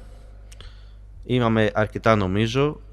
Βάλαμε όλους τους παίκτες κάτω και είπαμε πώς παίξανε φέτος. Είχα βάλει στο template για να πούμε και για τους παίκτες που είχε ο Παναθηναϊκός στην Ακαδημία. Θα τους πω μια γρήγορα μάλλον για να μην το αφήσω. Έχει το Σταμέλο και το γείτονα από τους σωματοφύλακες που ξεχωρίζουν. Πιστεύω ότι και οι δύο πρέπει να ανέβουν στην πρώτη ομάδα. Ο ένας να έχει ενεργό ρόλο και στην Ακαδημία, στην ομάδα του K19, αλλά να είναι και στις προπονήσεις της πρώτης ομάδας, να βοηθάει και να είναι ο τρίτος και ο τέταρτος σωματοφύλακας της ομάδας. Θεωρώ ότι Βίντρα Καλοσκάμης πρέπει είτε να παίξουν μπάλα, δηλαδή να φύγουν δανεικοί, είτε άμα φτιαχτεί ομάδα Β για τον Παναθηναϊκό να παίξουν ομάδα Β. Θεωρώ ότι ο Λάβδας πρέπει να ανέβει στην πρώτη ομάδα και να προσδώσει βάθος στην ομάδα. Για αυτούς τους παίκτες για τον καθένα μπορούμε να πούμε περισσότερα σε άλλες εκπομπές για τις ακαδημίες, για τους παίκτες που έχει η ομάδα, γιατί έχει κάποια παιδιά τα οποία έχουν δείξει πράγματα. Ο Σκαρλατίδης, δεξί-μπακ που έχει παίξει για λίγο με τη Ρώμα, δεν έδειξε πολλά πράγματα το παιδί, αλλά θεωρώ ότι μπορεί να πάει δανεικός και να τον δούμε και αυτόνα. Δημακόπουλος, Κουμουκέλης, δύο αριστερά μπακ, 17 και 16 χρονών αντίστοιχα, νομίζω ότι πρέπει να παίξουν ακόμα στην Ακαδημία μια χρονιά. Ο Ζέκα έχει 19 χρονών πλέον, θεωρώ ότι πρέπει να φύγει δανεικός, να πάρει παιχνίδια στα πόδια του για να δείξει αν μπορεί να παίξει ή όχι. Θέλω να δω και τον Καραγκούνη πάρα πολύ, στην μεγαλύτερη ομάδα της Ακαδημίας, στην ΚΑΠΑ19, να δούμε και εκεί πέρα πώς θα εξελιχθεί αυτός ο παίκτης, γιατί ακούγονται πολύ καλά λόγια. Ο Πετούσης ίσως μπορεί να ανέβει στην πρώτη ομάδα για να προσδώσει βάθος στο ρόστερ σαν τρίτη επιλογή στο 8 και στο 10. Ο Δήμος επίσης ένας παίκτης αρκετά καλός, 15 χρονών μόλις, και αυτός τον περιμένουν τα επόμενα χρόνια. Ο Μάξιμος Νταμπίζας επίσης 15 χρονών και αυτός μεγάλο ταλέντο της Ακαδημίας του Παναθηναϊκού. Αυτοί περισσότερο είναι να μείνουν στην Ακαδημία, απλά τους λέω γιατί είναι μεγάλα ταλέντα. Ο Μπόκος 19 πλέον, όσο έπαιξε, ενώ φαίνεται ότι έχει τεχνική κατάρτιση το παιδί, δεν ήταν τόσο ενεργός, δεν έχει τόσο τσαμπουκά στο παιχνίδι του, και αυτό ήταν κάτι που δεν άρεσε σε πολλούς. Νομίζω όμως ότι πρέπει να πάρει παιχνίδια στα πόδια του, δεν πρέπει να καεί, να φύγει δανεικός ίσως είναι το καλύτερο. Το ίδιο και ο Τερζής, και αυτός 18 χρονών, παίκτης Εθνικής Ελπίδων, παίκτης ο οποίος εγώ που τον είδα για λίγο που παίξε και με τη Ρώμα φαίνεται τσαμπουκάς, φαίνεται ότι το έχει, γρήγορος παίκτης, έχει ταχύτητα καλή, νομίζω για αυτός που να φύγει δανεικός για να δείξει πράγματα. Ο Κλίο Κάουα, Ιταλοβραζιλιάνος, να το πούμε έτσι, επιθετικός του Παναθηναϊκού, και αυτός 18 χρονών, νομίζω με μια μέτρια χρονιά φέτος στις Ακαδημίες, ίσως να φύγει και αυτός δανεικός για να δείξει πράγματα. Το ίδιο θα πω και για τον Σόκο, 19 χρονών Έλληνας, ο οποίος από τους πρώτους σκόρερ της ομάδας της Ακαδημίας, και αυτός θεωρώ ότι πρέπει να φύγει δανεικός. Δηλαδή θεωρώ ότι πολλοί παίκτες πρέπει να φεύγουν δανεικοί σε μια τέτοια ηλικία για να δείχνουν αν μπορούν να σταθούν με τους μεγάλους, να το πούμε έτσι, ότι μπορούν να παίξουν και στον Παναθηναϊκό. Ο Νεμπής πιστεύω ότι πρέπει να ανέβει στην Α ομάδα, ένα μεγάλο project, και γι' αυτό να πούμε περισσότερα σε άλλη εκπομπή. Γενικά για τις ακαδημίες που είπα για τους παίκτες, να πούμε περισσότερα σε άλλες εκπομπές για τους παίκτες ξεχωριστά που έχουμε. Αλλά θεωρώ ότι μπορεί να βοηθήσει σαν τέταρτη επιλογή στην επίθεση ο Νεμπής. Και ένα μεγάλο ταλέντο που έχει ο Παναθηναϊκός, πρέπει να προσεχθεί πάρα πολύ, ο Παναγιώτης Φώτης, επιθετικός της Ακαδημίας. Να παίξει αυτό στην μεγάλη ομάδα της Ακαδημίας για να δείξει πράγματα. Και τέλος η ιδανική, που για μένα κανείς δεν πρέπει να γυρίσει να παίξει στην πρώτη ομάδα.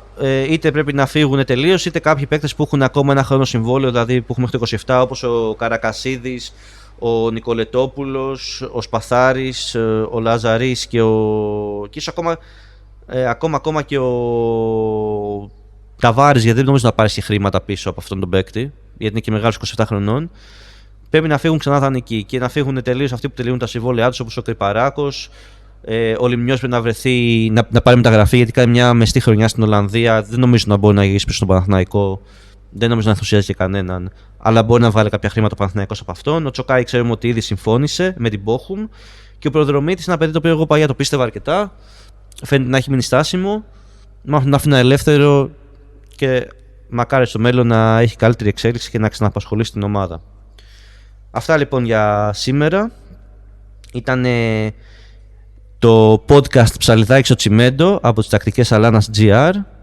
Χάρηκα πολύ που ήσασταν μαζί μου σε μια ακόμα μεγάλη εκπομπή που κάναμε για το ποδόσφαιρο. Θα κάνουμε σχετικά σύντομα και την επόμενη. Όπως είπα, θα μιλήσουμε για τα μεταγραφικά του Παναθηναϊκού και για τον προπονητή.